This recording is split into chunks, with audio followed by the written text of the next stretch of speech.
రామచంద్రమూర్తి సుగ్రీవుడు ఇద్దరు అగ్నిసాక్షిగా స్నేహం చేసుకుని పరస్పరం ప్రతిజ్ఞ చేసుకున్నారు. నేను వాలిని నిగ్రహించి నీకు రాజ్యం ఇస్తాను అని రామచంద్రమూర్తి, నేను అన్ని దిక్కులకు వానరములను పంపి సీతమ్మ జాడ కనిపెట్టి మళ్ళీ సీతమ్మని నీ పక్కకి చేరుస్తాను అని సుగ్రీవుడు. ఇద్దరూ ప్రతిజ్ఞ చేసుకున్నారు. తర్వాత శోకార్తిని పొందినటువంటి సుగ్రీవుణ్ణి ఓదారుస్తూ రామచంద్రమూర్తి అంటారు, మీ ఇద్దరూ తోడ పుట్టినవారు కదా, ఏకోదరులు, అటువంటి వారికి మీ ఇద్దరి మధ్య ఇంత వైరం ఎందుకు ప్రబలింది? నిన్ను రాజ్యభ్రష్టుణ్ణి చేసి నీ భార్యని తన భార్యగా ఎలా చేసుకున్నాడు వాలి? నాకు ఈ విషయాన్ని వివరిస్తే మీ ఇద్దరి మధ్య ఇంత వైరం రావడానికి కారణం నాకు బాగా అర్థమవుతుంది అన్నారు. ఇక్కడ మీరు ఒక విషయాన్ని గమనించవలసి ఉంటుంది. పూర్వాపర విచారణ బాగా చేస్తారు రామచంద్రమూర్తి. సుగ్రీవుడి విషయంలో స్నేహం చేశారు అంటే కబంధుడు చెప్పాడు కాబట్టి స్నేహం చేశారు. ఋష్యమూక పర్వతం మీద ఎవరు ఉంటారో అక్కడ ఉండాలి అంటే పాపాచరణము లేని వారైతేనే ఉంటారు అని కబంధుడు చెప్పాడు. కాబట్టి సుగ్రీవుని యందు పాపము లేదు అని రామచంద్రమూర్తి యొక్క విశ్వాసం. కాబట్టి స్నేహం చేశారు.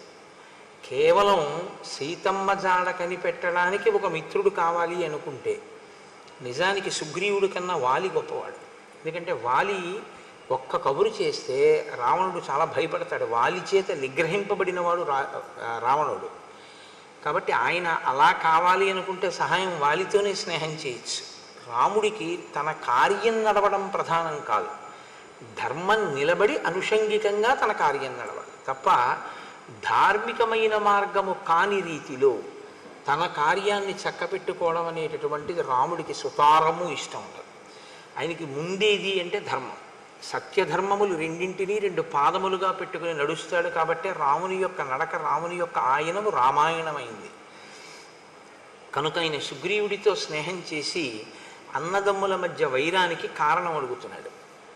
ఇది రామచంద్రమూర్తి అడగడం ఆయనకి కొద్దిగా ఆశ్చర్యంగానే ఉంటుంది. ఎందుకంటే రామలక్ష్మణ భరత శత్రుఘ్నులు నలుగురు కూడా అంత అన్యోన్యమైనటువంటి సోదర ప్రేమ కలిగిన వారు.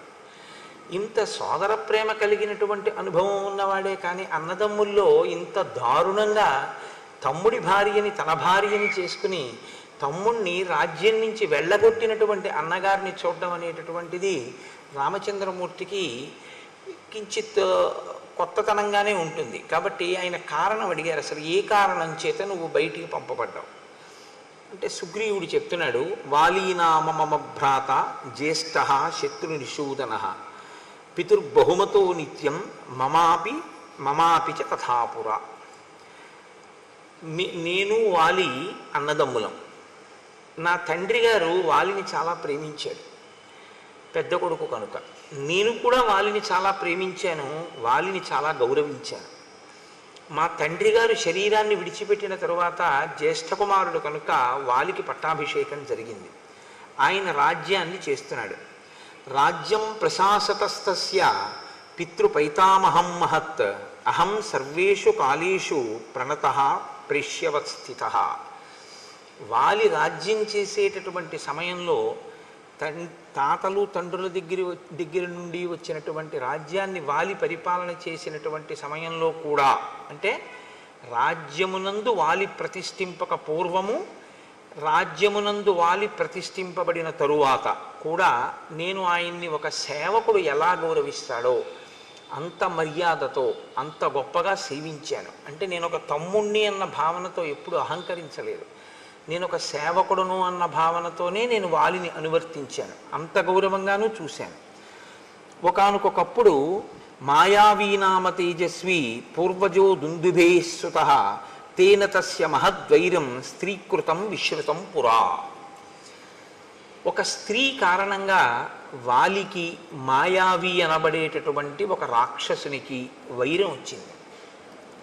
ఈ మాయావి మయుని యొక్క కుమారులలో పెద్దవాడు. అంటే మీకు వాలి యొక్క శీలం ఎటువంటిది, సుగ్రీవుని యొక్క శీలం ఎటువంటిది? ఒక గీత గీసి మహర్షి మాటల్లోనే చూపిస్తూ ఉంటారు.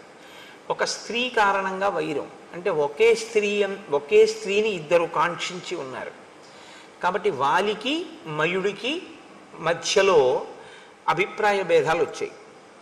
ఒకానొక రాత్రి వేళ, ఒక అర్ధరాత్రి సమయంలో ఆ మయుడు కిష్కింధా నగరానికి చేరుకున్నాడు. అప్పటికి వాలి నిద్రపోతున్నాడు.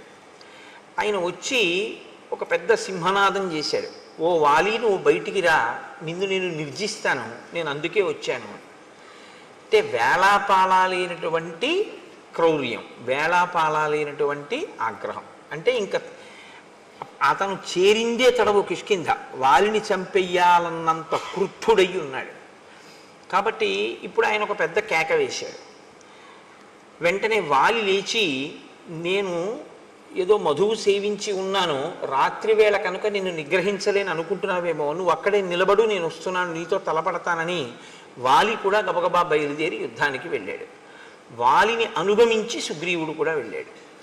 ఎందుకనంటే వాలి సుగ్రీవుల యొక్క ప్రేమ, ఈ వైరం రానంతకాలం కూడా రామలక్ష్మణుల మధ్య ప్రేమ ఎలా ఉంటుందో అలాగే ఉంటుంది అని నేను మాట అంటే అంత పెద్ద దోషభూయిష్టమైనటువంటి మాట ఏం కాదది. ఎందుకంటే ఇంచుమించు అంత ప్రేమతోనూ ఉంటారు ఇద్దరు. సుగ్రీవుడు అలా అనువర్తించాడు, వాలి కూడా అంత ప్రేమించినట్లే కనపడుతుంది మనకి. కాబట్టి సతుమే భ్రాతరం దృష్ట్వా మాంచ దూరాదవస్థితం అసురో జాత సంత్రాస ప్రదుద్రావ తతో భృశం. చాలా దూరం నుంచి వాలిని సుగ్రీవుణ్ణి చూశాడు.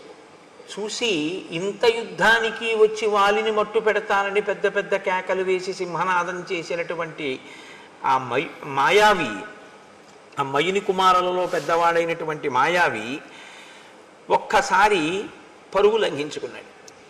వెనక్కి తిరిగి ఆయన పరుగెత్తి వెళ్ళిపోతున్నాడు. విడిచిపెట్టలేదు వాలి ఆయన్ని తరిమాడు. ఆయన వెళ్ళి వెళ్ళి వెళ్ళి వెళ్ళి ఆ మాయావి పచ్చగడ్డితో ఉన్నటువంటి ఒక పెద్ద బిలంలోకి, భూగృహంలోకి ప్రవేశించాడు. ప్రవేశించి దానిలోకి వెళ్ళిపోయాడు. అది చాలా చీకటిగా ఉంది. ఆ బిలం లోపలికి వెడితే అతను ఎక్కడున్నాడో, అతని పరివారం ఎవరైనా ఉన్నారో, ఇంకా ఎవరైనా యుద్ధానికి తలపడతారో తెలియని పరిస్థితి. కాబట్టి ఇప్పుడు వాలి అందులో ప్రవేశిస్తుంటే సుగ్రీవుడు నమస్కారం చేసి అన్నాడు, అన్నయ్య నేను కూడా నీతో వస్తాను అన్నాడు. అంటే మీరు ఇది చెప్పేటప్పుడు రాముడితో చెప్తున్నాడు సుగ్రీవుడి కథ. సుగ్రీవుని యొక్క మనస్సు ఎంత పరిశుద్ధంగా ఉందో, అన్న పట్ల భిన్నాభిప్రాయం ఉన్నవాడు కాడు, అన్న రాజ్యాన్ని కైవసం చేసుకుందామనేటటువంటి ఉద్దేశ్యం ఉన్నవాడు కాడు. కాబట్టి అన్న నేను నిన్ను అనుగమించి ఈ భూగృహంలోకి వస్తాను అన్నాడు. శాపయిత్వాతు మాం పద్భ్యాం ప్రవివేశ బిలం మహత్. వాలి అన్నాడు, నేను నా పాదముల మీద ఒట్టు పెడుతున్నాను, నువ్వు నాతో రావద్దు. నేను లోపలికి వెళ్ళి ఆ రాక్షసుల్ని మట్టు పెట్టి తిరిగి వస్తాను, నేను తిరిగి వచ్చే వరకు నువ్వు ఈ బిలద్వారం దగ్గర కాపు కాయి. కాబట్టి ఇప్పుడు నేను ఈ మాట పూర్వం అరణ్యకాండలో రామచంద్రమూర్తి కూడా ఓసారి అన్నారు, నా పాదముల మీద ఒట్టు, నువ్వు సీతమ్మని తీసుకుని గుహలోకి వెళ్ళు, నేను యుద్ధం చేస్తాను 14,000 మంది కరదూషణాదులతోనని. కాబట్టి ఇప్పుడు సుగ్రీవుడు బిలద్వారం దగ్గర నిలబడ్డాడు. వాలి అత్యంత వేగంతో ఆ బిలంలోకి ప్రవేశించాడు. తస్య ప్రవిష్టస్య బిలం సాగ్రహ సంవత్సరో గతః. వాలి బిలంలోకి వెళ్ళిపోయాడు, సుగ్రీవుడు అక్కడ నిలబడ్డాడు. 1 సంవత్సరం అయిపోయింది. ఆయన తిరిగి రాలేదు, లోపల నుంచి ఏమీ చప్పుడు వినపడలేదు. 1 సంవత్సరం ఎదురు చూశాడు తిరిగి వస్తాడేమోనని, రాలేదు. కానీ 1 సంవత్సరం అయిపోయిన తర్వాత సఫేనం రుధిరం రక్తం అహం దృష్ట్వా సుదుఃఖితః. నురుగుతో కూడినటువంటి రక్త ప్రవాహం ఆ బిలంలోంచి పైకి రావడం మొదలుపెట్టింది. పైగా లోపల నుంచి వాలి వేసినటువంటి ఆర్తనాదములు, అంటే కొంచెం భయంతో కూడినటువంటి కేకలులా వినపడ్డాయి సుగ్రీవుడికి. అవి భయంతో వేశాడా వేయలేదా కాసేపు పక్కన పెట్టండి, ఆయనకు అలా వినపడ్డాయి. అహం త్వవగతో బుద్ధ్యా చిహ్నైస్తై భ్రతరం హతం సిధాయ చ బిలద్వారం శిలయా గిరిమాత్రయా శోకార్తశ్చోదకం కృత్వా కిష్కింధామాగత సఖే. సఖే అంటే ఓ రామా, ఓ స్నేహితుడా అని రాముణ్ణి ఉద్దేశించి మాట్లాడుతున్నాడు.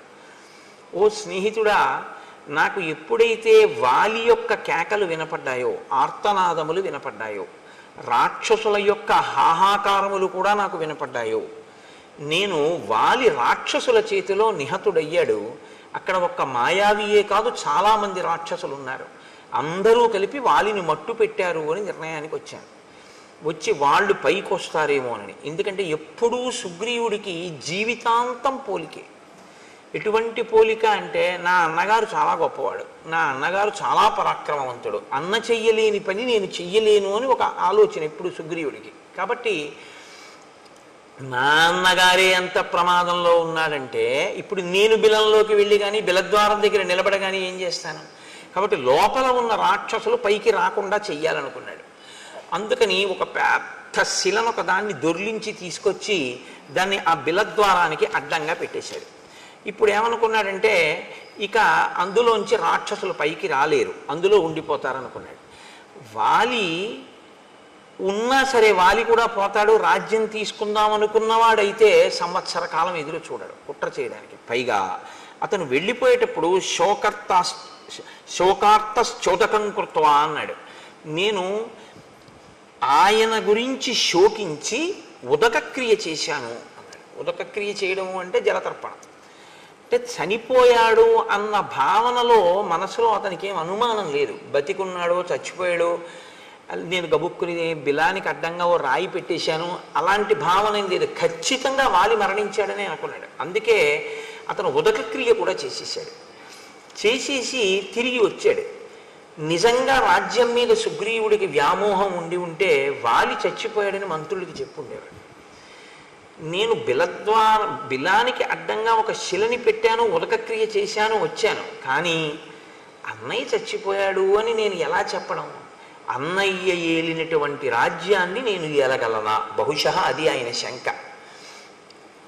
వాలి సింహాసనం మీద కూర్చుంటే అమ్మ బాబాయ్ వాలి పరిపాలిస్తున్నాడని ఎవరు రాలేరు.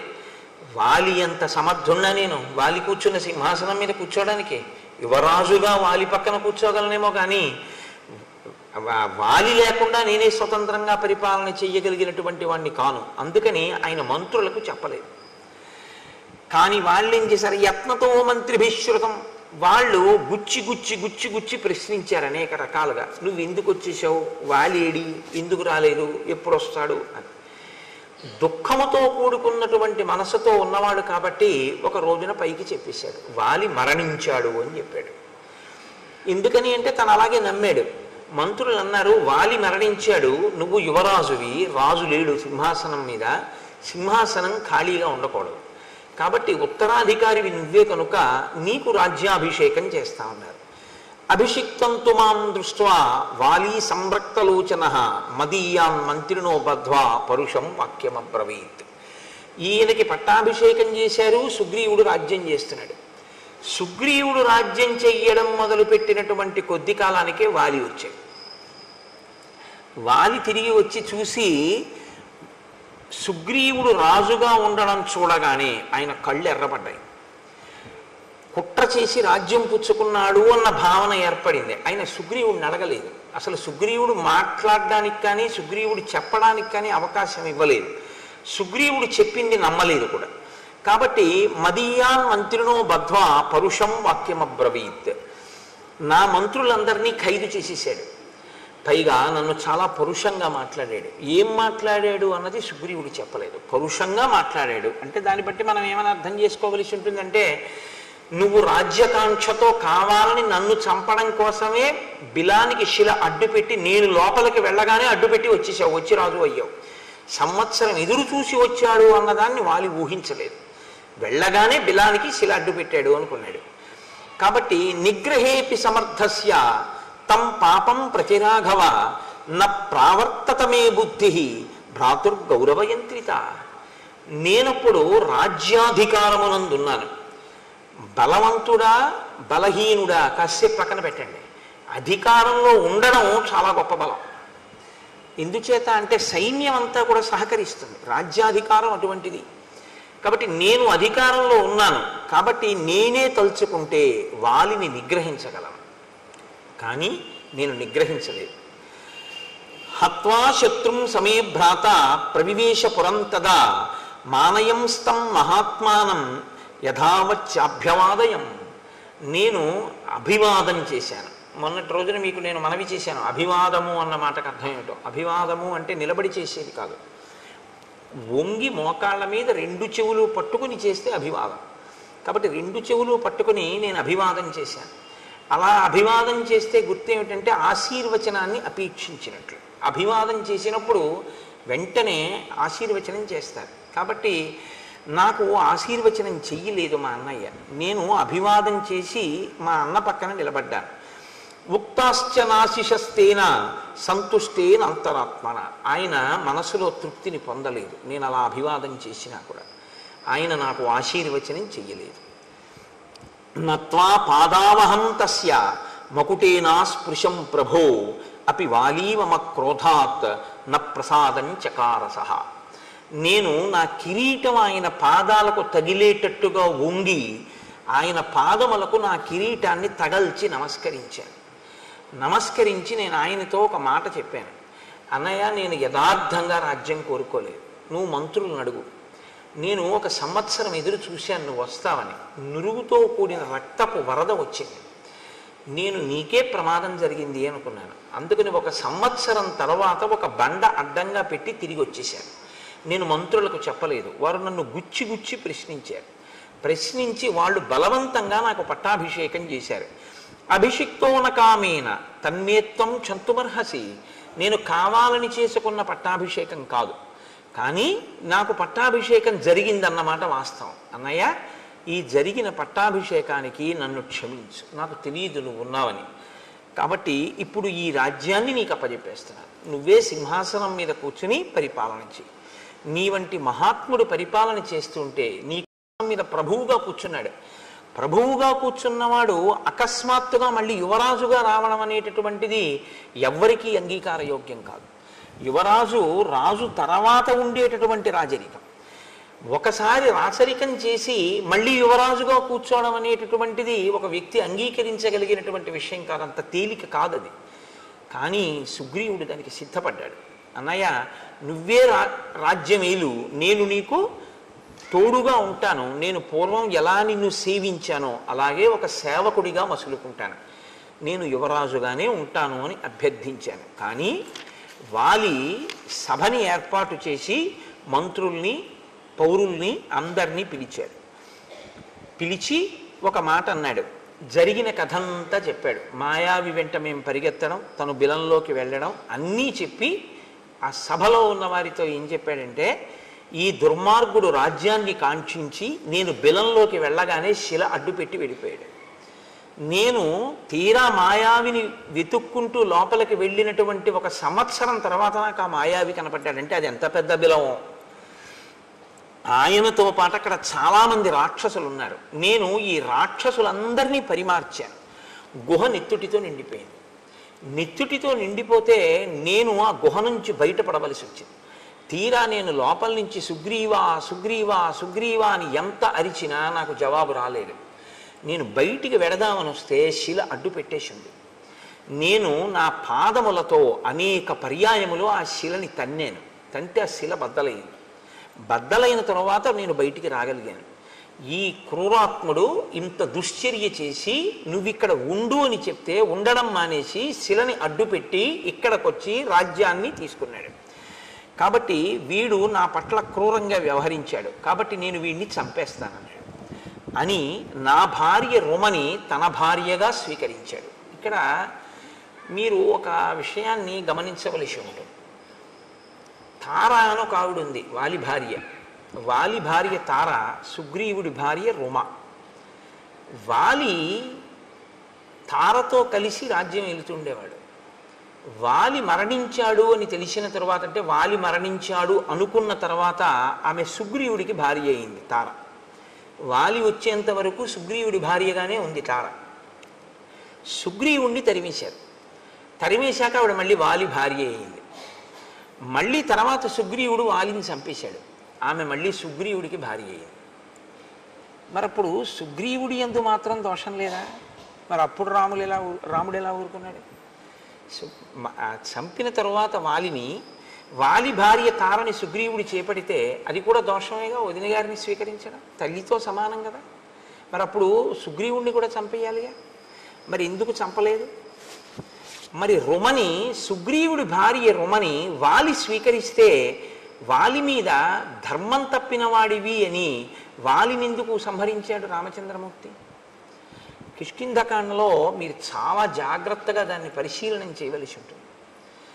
వానర జాతులలో వానరముల యందు అనేక జాతులు ఉన్నాయి. ఇందులో కర్మాధికారము జ్ఞానాధికారము కలిగినటువంటి వానర జాతి ఒకటి ఉంది. అది చాలా శ్రేష్టమైనటువంటి వానర జాతి. వాళ్ళు సంధ్యావందనం చేస్తారు. మనుష్యులు ఎలా చేస్తారో అలా వాళ్ళు సంధ్యావందనం చేస్తారు. వాళ్ళ అంత్యేష్టి సంస్కారం అవన్నీ కూడా అలా ఉంటాయి. వాలి సుగ్రీవుడు సంధ్యావందనం చేసేటటువంటి వానర జాతిలో వచ్చినటువంటి వాడు. సంధ్యావందనం చేసే అధికారం ఉన్నటువంటి వానర జాతిలో ఒక నియమం ఉంది. అన్న వదిన, తమ్ముడు మరదలు, రెండు జంటలు ఉండగా ఏ కారణం చేతనైనా అన్నగారు కానీ తమ్ముడు కానీ మరణిస్తే, మరదలు కానీ వదిన గారు కానీ మిగిలినటువంటి వారిని, అంటే ఒక ఉదాహరణ చెప్పాలి అంటే అన్నగారు మరణించాడు అనుకోండి, ఇప్పుడు ఆ వదిన గారు తనంత తాను కోరుకుంటే తమ్ముడికి భార్య అవ్వచ్చు. అలాగే తమ్ముడు మరణించాడు అనుకోండి, తమ్ముడి భార్య కోరుకుంటే అన్నగారికి భార్య కావచ్చు. అది వాళ్ళ ధర్మం, వాళ్ళ నియమం. అది మీరు మన నియమాలని తీసుకెళ్ళి అక్కడ పెట్టకండి. వాళ్ళ నియమం అలా ఉంది, అది వాళ్ళకి ధర్మబద్ధం. కాబట్టి వాలి భార్యగా తార ఉన్నంతకాలం సుగ్రీవుడు ఎప్పుడు స్వీకరించలేదు. వాలి మరణించాడు అని పరిపూర్ణంగా నమ్మాడని గుర్తు ఏమిటంటే పట్టాభిషేకం చేసుకుని తారని కూడా తీసుకున్నాడు. ఆవిడ అంగీకరించింది సుగ్రీవుడు భార్యగా ఉండడానికి, కాబట్టి స్వీకరించాడు. ఇప్పుడు తప్పు లేదు. సుగ్రీవుడు కళ్ళ ముందు బతికున్నాడని వాలికి తెలుసు, తెలిసి రుమని స్వీకరించాడు, ధర్మం తప్పాడు, అందుకుని చంపాడు. ఇది మీరు పట్టుకోవలసి ఉంటుంది. తర్వాత సుగ్రీవుడు మరణించాడు, వాలి మరణించాడు. వాలి మరణించిన తరువాత వాలి భార్య తార ఇప్పుడు భర్త పోయాడు కాబట్టి కోరుకుంటే ఆయన తమ్ముడికి భార్యగా వెళ్ళవచ్చు. కాబట్టి తార తమ్ముడికి భార్యగా వెళ్ళింది. రాముడు జోక్యం చేసుకోండి. ఆ ధర్మ సూక్ష్మాన్ని మీరు పట్టుకోవాలి. కిష్కింధకాండలో ఈ విషయాన్ని మీరు జాగ్రత్తగా పట్టుకోకపోతే ఏమవుతుందంటే రాముడు వాలినే ఎందుకు నిగ్రహించాడు, సుగ్రీవుణ్ణి ఎందుకు నిగ్రహించలేదు అన్నది ఒక పెద్ద ప్రశ్నగా నిలబడిపోతుంది. కాబట్టి నేను అనుకుంటున్నా ఇప్పుడు మీకు స్పష్టమైంది అని నేను అనుకుంటున్నాను. రాముడు ధర్మాత్ముడు, ఆయన ధర్మాన్నే నిలబెడుతూ ఉంటాడు ఇప్పుడు. కాబట్టి రామ, నేను బ్రతికుండగా నన్ను చంపడానికి ప్రయత్నం చేసి ఈ భూమండలం అంతా తిరిగాను వాలి తరువుకొస్తే. ఋష్యమూక పర్వతం మీదకి వచ్చి కూర్చున్నాను. కిష్కింధ పక్కనే ఉంది ఋష్యమూక పర్వతం. ఆఖరికి నేను ఈ ఋష్యమూకం మీదే కూర్చున్నాను. ఒక కారణం వల్ల ఇక్కడికి వాలి రాడు, అంతే చెప్పాడు. అప్పటికే ఆ మాటే చెప్పాడు. ఒకానొక కారణం చేత వాలి ఇక్కడికి రాలేడు. వాలే కాదు, వాలి అనుచరులు కూడా రాలేడు. అందుకని నేను ఇక్కడ ఉన్నాను, కానీ ప్రాణాలు అరచేత పెట్టుకుని ఉన్నాను. ఎందుకంటే నన్ను చంపాలి అని కృతకృత్యుడై ఉన్నాడు. ఎలాగైనా తమ్ముడిని చంపేస్తానంటున్నాడు. అందుకని ఏ క్షణంలో ఎవరిని పంపి నన్ను చంపుతాడోనని భయపడడం వల్లే మీ ఇద్దరిని చూసినప్పుడు కూడా వాలే పంపాడు అని నేను అంత భయపడ్డాను. నేను బ్రతికుండగా నా భార్య రుమని తన భార్యగా వాలి అనుభవిస్తున్నాడు. ఇది వాలి చేసినటువంటి ద్రోహం. అందుకని వాలిని సంహరించి నాకు రాజ్యాన్ని భార్యని ఇప్పించవలసింది అని నిన్ను ప్రార్థిస్తున్నాను అన్నాడు. ఇప్పుడు వెంటనే రామచంద్రమూర్తి అన్నారు, యావత్తం నాభిపశ్యామి తవ భార్యాపహారిణం తావత్ సజీవేత్ పాపాత్మ వాలి చారిత్ర దోషక. ఆయన తీర్పు చెప్తారు. చారిత్ర దోషక, నడవడి లేనివాడు. ధర్మం తెలియదా? తెలుసు, అలా చేపట్టకూడదు రుమనని తెలుసు, చేపట్టాడు. ఎలా చేపట్టాడు? తమ్ముడు బతికుండగా చేపట్టాడు, కాబట్టి ధర్మం తప్పాడు. ధర్మం తప్పినటువంటి ఆ వాలిని ఇక నేను బతకనివ్వను. నా కంటికి వాలి ఎంతకాలము కనపడడో అంతకాలమే బ్రతికుంటాడు. నా కంటికి వాలి కనపడిన ఉత్తర క్షణంలో వాలి మరణిస్తాడు. కాబట్టి నువ్వు ఇవ్వాలే, ఇప్పుడే బయలుదేరి కిష్కింధకి యుద్ధానికి పిలు. బయటికి వస్తాడు, నేను వాలిని చంపేస్తాను. సరే, బయలుదేరారు. ఆ వాలి, ఆ సుగ్రీవుడు రామచంద్రమూర్తితో మీ పరాక్రమం మీద నాకు ఎటువంటి అనుమానం లేదు, మీరు ఇంద్రుడితో తుల్యమైన వారు, మీరు వాలిని నిగ్రహించగలరు, వాలినేమి 3 లోకములనే నిగ్రహించగలరు, అంతటి పరాక్రమ సంపన్నులు, అటువంటి మీతో నాకు మైత్రి ఏర్పడడం చాలా గొప్ప విషయం, చాలా సంతోషించవలసిన విషయం. రాజ్యభ్రష్టుడైన ఒక వానరుణ్ణి నేను, అటువంటి వానరుడితో మీరు స్నేహం చేశారు, పైకి అంటూ ఉంటాడు ఈ మాటలు, కానీ సుగ్రీవుడి మనసులో ఉన్న భావనలన్నీ వేరు ఈ సందర్భంలో. ఎందుకో తెలుసా అండి, ఆయన ఎప్పుడైనా సరే లక్ష్మణుడిని అసలు కూర్చోమని చెప్పడం. ఆయన ఎప్పుడైనా కూర్చోమంటే రాముణ్ణే కూర్చోమంటాడు. రాముణ్ణి కూడా ఎలా కూర్చోమంటాడంటే, ఒక కొమ్మ విరిచి వేసి 2 పర్యాయాలు చేశాడు అలాగా. ఒక కొమ్మ విరిచి వేసి దాని మీద తను కూర్చుని రాముణ్ణి కూర్చోమంటాడు. ఒకసారి అయితే ఏమైందంటే, రామలక్ష్మణులు ఇద్దరు నిలబడ్డారు, తను కూర్చుని మాట్లాడాడు. ఆ తరువాత ఏం చేశాడంటే, చూసి రామ మీరు కూర్చోండి అని లేచి ఒక మద్ది చెట్టు కొమ్మ విరిచి ఆసనంగా వేసి కూర్చోండని తను కూర్చుని ఇలా కూర్చోమన్నాడు. అంటే మహాత్ముల సరసన కూర్చోవడం, మహాత్ములతో సమానంగా కూర్చోవడం వారిని అవమానించడమే. అంటే వారు కూర్చోమంటే కూర్చోవచ్చు, అందులో దోషం లేదు. అలా ఉండకూడదు. మనం ఆ గమనించగలిగినటువంటి స్థితిని చూడాలి. ఇది సుగ్రీవుడికి తెలియదా? రాముడు మహాత్ముడని తెలియదండి, తెలియకపోవడం వల్ల అలా ప్రవర్తించాడు అని మీరు అన్నారు అనుకోండి, లేకపోతే మహాత్ములతో అలా ప్రవర్తించకూడదని సుగ్రీవుడికి తెలియదండి అని మీరు అన్నారనుకోండి, మహాత్ములతో అలా ప్రవర్తించకూడదన్న విషయం సుగ్రీవుడికి తెలుసు అనడానికి మహర్షి ఒక సాక్ష్యాన్ని చూపిస్తాడు. నేను మీకు ఎదర వచ్చినప్పుడు చూపిస్తాను. అంటే తెలిసి అలా ప్రవర్తించాడు. ప్రవర్తించి మీ అంతటి వారు నాతో స్నేహం చేస్తున్నారు, ఇంకింతకన్నా ఏం కావాలంటాడు. కానీ మనసులో అనుమానపడుతుంటాడు. ఏమనుమానపడ్డాడంటే, ఆగండి వెడదాం, పిలుస్తాను వాలిని, యుద్ధం చేస్తాను, ఇది చంపుదురు కానీ నేను ఒక్క మాట చెప్తాను కొంచెం వినండి అన్నాడు. దేని గురించి భయం సుగ్రీవుడికి అంటే ఇప్పుడు బయటపడుతున్నాడు. సముద్రాత్ పశ్చిమాత్ పూర్వం దక్షిణాదపి చోత్తరం క్రామత్య నుదితే సూర్యే వాలి వ్యపగత క్లమః. వాలి ప్రతిరోజు సూర్యోదయానికి పూర్వం బ్రాహ్మీ ముహూర్తంలో నిద్రలేస్తాడు. చాలా మంచి అలవాటు. రావణుడు కూడా లేస్తాడు. కానీ ఇద్దరికీ ఉన్న లక్షణం ఏమిటో తెలుసా అండి? ఆయనకి కామం, ఈయనకి అహంకారం. నాకు బలం ఉంది అని. సంధ్యావందనం చెయ్యాలి అనుకున్నటువంటి వాడు ఒక చోట కూర్చుని చేసుకుంటే చాలు, అంతేకాని బలం ఉంది కదా అని సంధ్యావందనం చేసేటటువంటి వాడు ఏదో చెరువు దగ్గరికి వెడితే 4 గట్ల మీద సంధ్యావందనం చేయాలి, 4 చోట్లకి వెళ్ళి తర్పణ అర్ఘ్యం ఇవ్వాలని ఏం లేదు. కానీ ఒంటి బలం అటువంటిది. కాబట్టి ఆయన ఏం చేస్తాడంటే 4 సముద్రముల దగ్గరికి వెడతాడు అర్ఘ్యం ఇచ్చేటప్పుడు. అంటే దిగ్దేవతా నమస్కారానికి తిరిగినట్టుగా 4 సముద్రములకు వెడతాడు. తూర్పు సముద్రం, పశ్చిమ సముద్రం, ఉత్తర సముద్రం, దక్షిణ సముద్రం ఒక్కొక్క గంతులోనే వెళ్ళిపోతాడు. దక్షిణ సముద్రం దగ్గర కూర్చున్నవాడు ఒక్క గంతు వేస్తే ఉత్తర సముద్రం దగ్గర ఉంటాడు. ఉత్తర సముద్రం దగ్గర నుంచి ఒక్కసారి లంఘిస్తే మళ్ళీ తూర్పు సముద్రానికి వస్తాడు. తూర్పు సముద్రం నుంచి బయలుదేరితే ఒక్క గంతులో పశ్చిమ సముద్రాన్ని చేరుకుంటాడు. మా అన్నయ్య అంత వేగంగా సంధ్యావందనానికి వెడతాడు. సంధ్యావందనానికి వెళ్ళేటప్పుడు పెద్ద అలా వెళ్ళాలనేటటువంటి ఒక వ్యగ్రత ఏమీ ఉండదు. సంధ్యావందనం అనేటటువంటిది చాలా ప్రశాంతంగా చేసేటటువంటి స్థితి. మీరు విన్నారో లేదో, రాముడు అరణ్యవాసానికి రాగానే గంగా తీరంలో గుహుడి దగ్గరికి వెళ్ళాడు. నిర్మలమైన మనస్సుతో గాయత్రి చేస్తాడు. గాయత్రి ఎప్పుడు చేస్తున్నా సంధ్యావందనంలో మనసుని నిర్మలం చేసుకోవాలి. అందుకే అన్ని మాటలు ఆచమనం చేస్తారు. స్థూల సూక్ష్మ కారణ శరీరముల యందు ఉండేటటువంటి తాపములను నిగ్రహించి మనసుని నిలబెట్టి సంధ్యావందనం చేయాలి, గాయత్రి చేయాలి.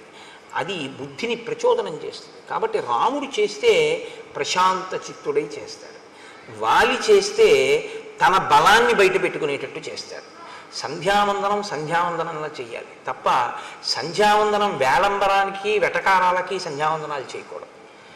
అది చాలా ప్రమాదం కూడా. అలాంటి పిచ్చి పనులు ఎప్పుడూ చేయకూడదు. దాన్ని చేసేటప్పుడు తదేక దృష్టితో జాగ్రత్తగా ఆ మర్యాదతో ఆ గౌరవంతో చేయవలసి ఉంటుంది. కాబట్టి 4 సముద్రముల దగ్గరికి వెడతాడు మా అన్నయ్య. ఒక్కొక్క గంతులో వెళ్ళిపోతాడు. అయిపోయిన తర్వాత ఏం చేస్తాడో తెలుసా? సంధ్యావందనం అయ్యాక అంటే సూర్యోదయం అయిపోయే లోపల ప్రాయశ్చిత్తం లేకుండా కదా అర్ఘ్యం ఇచ్చేయాలి. కాబట్టి త్వరతో ముందు సంధ్యావందనం చేస్తాడు. చేసిన వెంటనే ఏం చేస్తాడంటే అగ్రాణ్యారుహ్య శైలానాం శిఖరాణి మహాంత్యపి ఊర్ధ్వముత్పాత్య తరసా ప్రతిగృహ్ణాతి వీర్యవాన్. ఆయన పర్వతముల యొక్క శిఖరముల దగ్గరికి వెళ్ళి నించుంటాడు. నించుని ఆ పర్వత శిఖరములను ఊపి చేత్తో బంతులు పట్టుకున్నట్టు పట్టుకుంటాడు. పట్టుకుని ఈ శిఖరములను గాలిలోకి ఎగరేస్తాడు. ఎగరేసి పట్టుకుంటూ ఉంటాడు కింద పడకుండా. పర్వత శిఖరములను పిరికి ఆడుకోవడం మా వాడికి పొద్దున్నే చేసుకునే వ్యాయామం లాంటిది. బంతి ఆట కింద లెక్క అది. శిఖరములతో ఆడుకుంటాడు అలాగా. అంటే ఎంతటి బలవంతుడో, ఎంతటి వేగం ఉన్నవాడో గమనించు.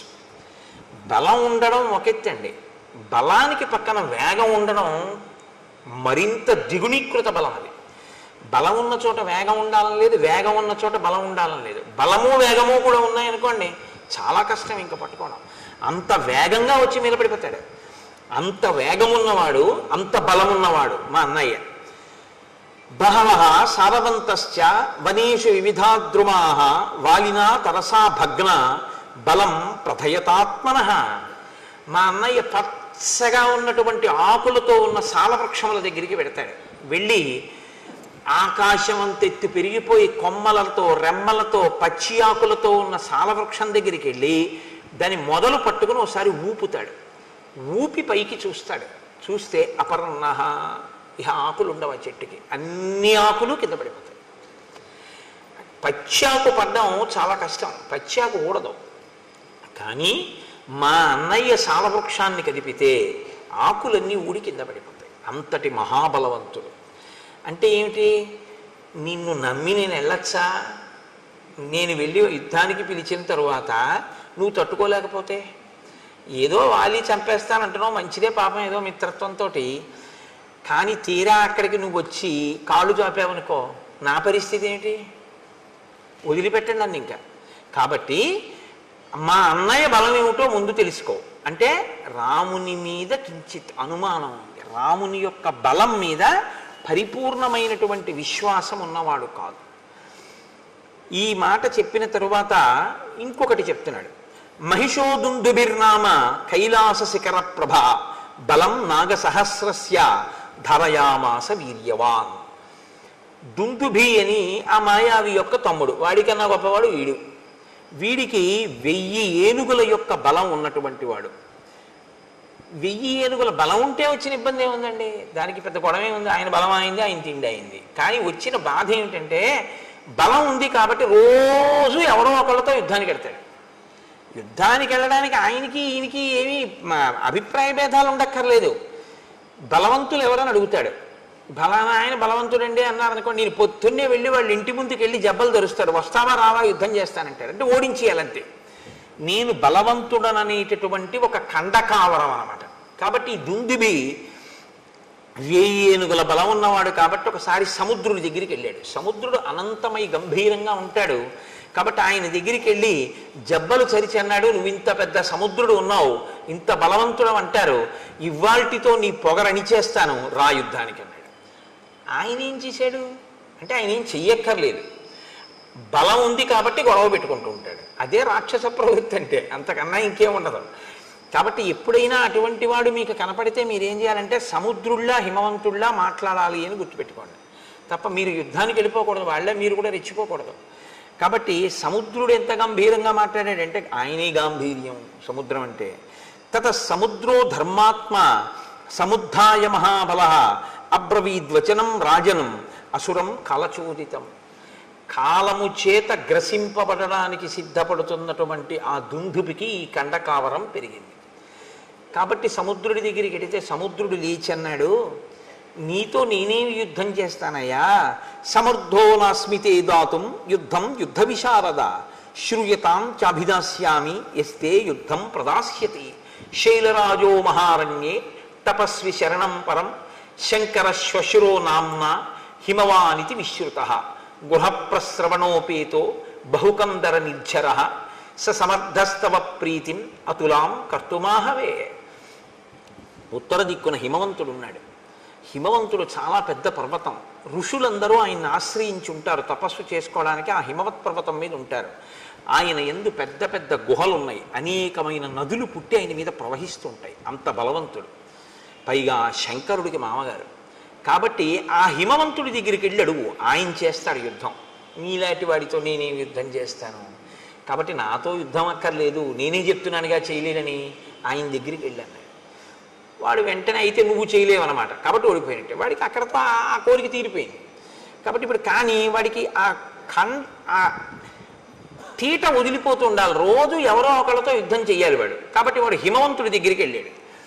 పిలిచి, నువ్వు నాతో యుద్ధం చేయాలి, సముద్రుడు నీ గురించి ఇంత గొప్పగా చెప్పాడు, నేను నీతో యుద్ధానికి వచ్చానన్నాడు. అంటే ఆయన అన్నాడు, దేనికి యుద్ధం, మన ఇద్దరి మధ్య వైరమేం లేదు, నిష్కారణంగా నాతో యుద్ధం ఎందుకు అంటే, లేదు నాకు బలం ఉంది, నువ్వు బలవంతుడవో నేను బలవంతుడినో తేలిపోవాలన్నాడు. నీ అంత బలవంతుడిని నేను కాదని నేనే చెప్తున్నాను.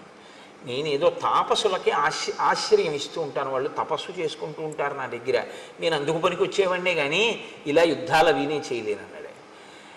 నువ్వు యుద్ధం అన్నా చెయ్యి, నాతో యుద్ధం చేసేవాడిని అన్నా చూపించన్నాడు. అదో పెద్ద విచిత్రమైనటువంటి విషయం.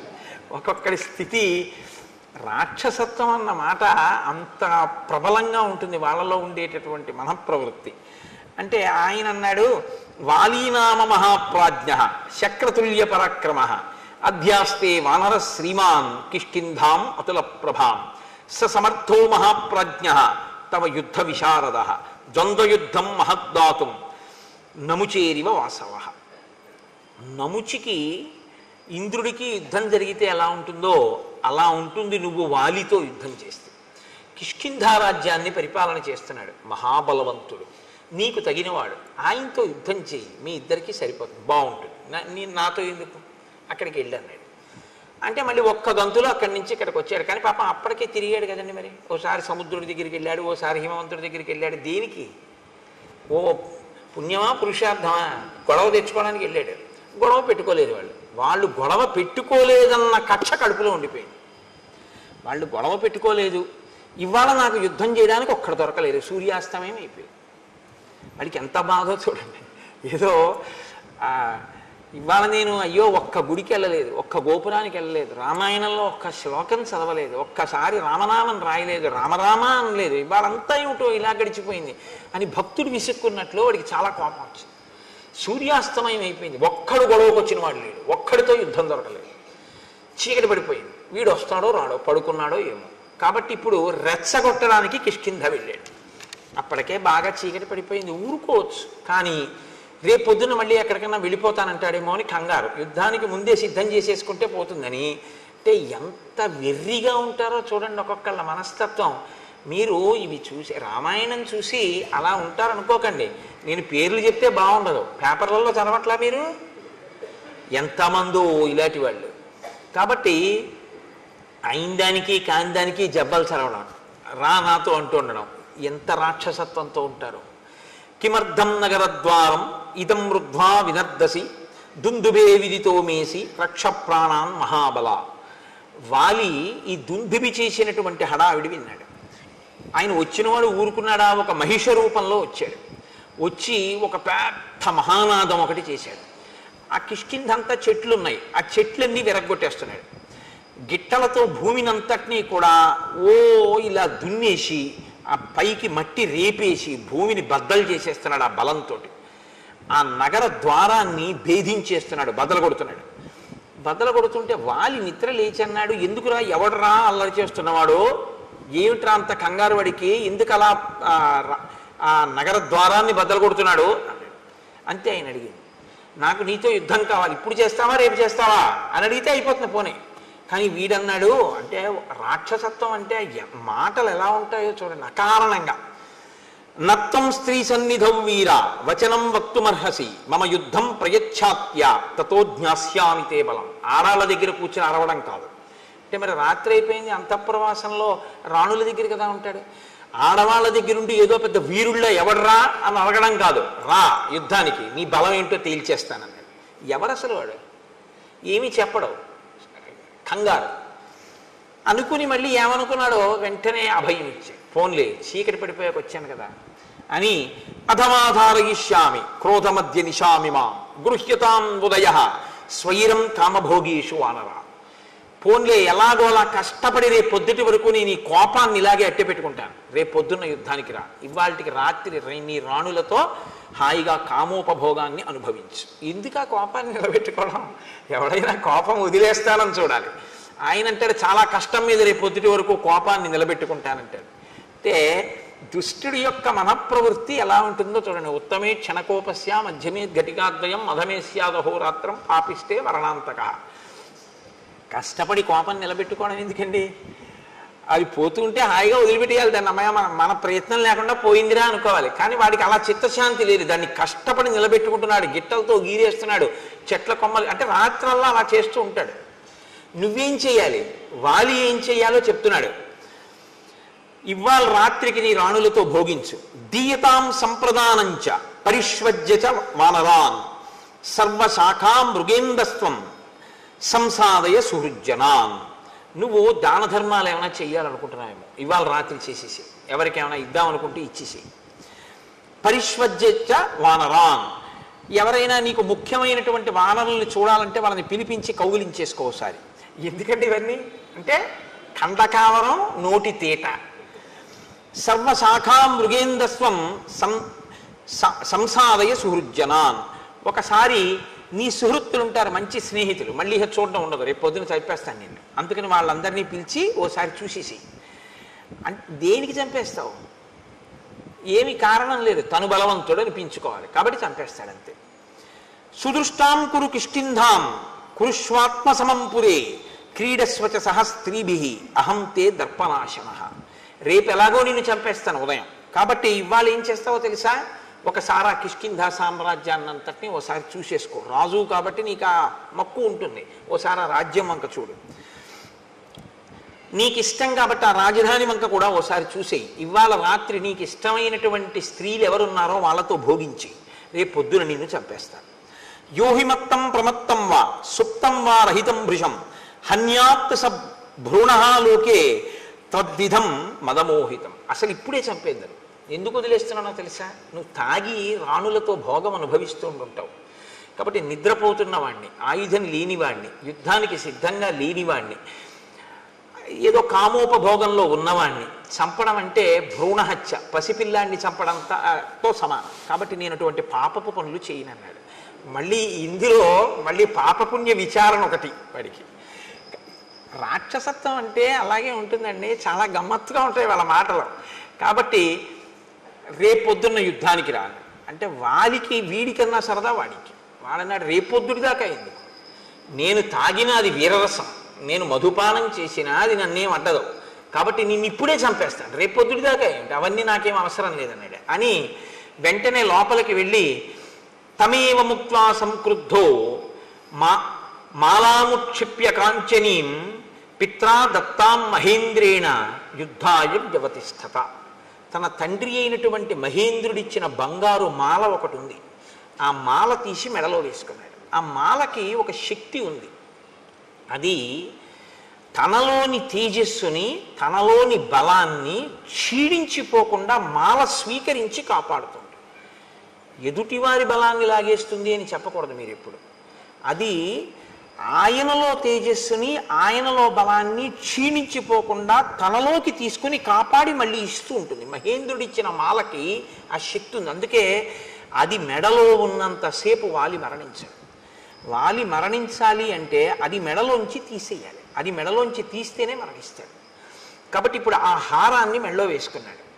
వేసుకుని వెళ్ళి ఆ రెండు కొమ్ములు పట్టుకుని ఎవడరా దుందుభి నువ్వేనా అన్నాడు. అవును నేనే అన్నాడు. రేపు పొద్దుడు దాకా ఎందుకు ఇప్పుడు రా అని రెండు కొమ్ములు పట్టుకుని విరిచేశాడు. ఇంత అల్లరి చేసిన వాడు ఏమీ లేదు. 4 పిడిగుద్దులు గుద్దాడు, ముక్కులోంచి చెవుల్లోంచి నోట్లోంచి నెత్తురు కక్కుని ఢామ్మని చచ్చిపోయాడు. ఎందుకు ఇంత అల్లరి అంటే ఎందుకు ఎక్కడో హాయిగా పడుకోక ఈశ్వరుడు ఇచ్చిన బలంతో ఎందుకు వచ్చిన గొడవ, ఎందుకు వెళ్ళినట్టు, ఎందుకు యుద్ధం చేసినట్టు, ఎందుకు చచ్చిపోయినట్టు అంటే ఒక్కటే చెప్పవలసి ఉంటుంది, ఖండకావరము. కాబట్టి తం తోలయిత్వా బాహుభ్యాం గతసత్వం అచేతనం చిక్షేప బలవాన్ వాలి వేగే నైకేన యోజనం.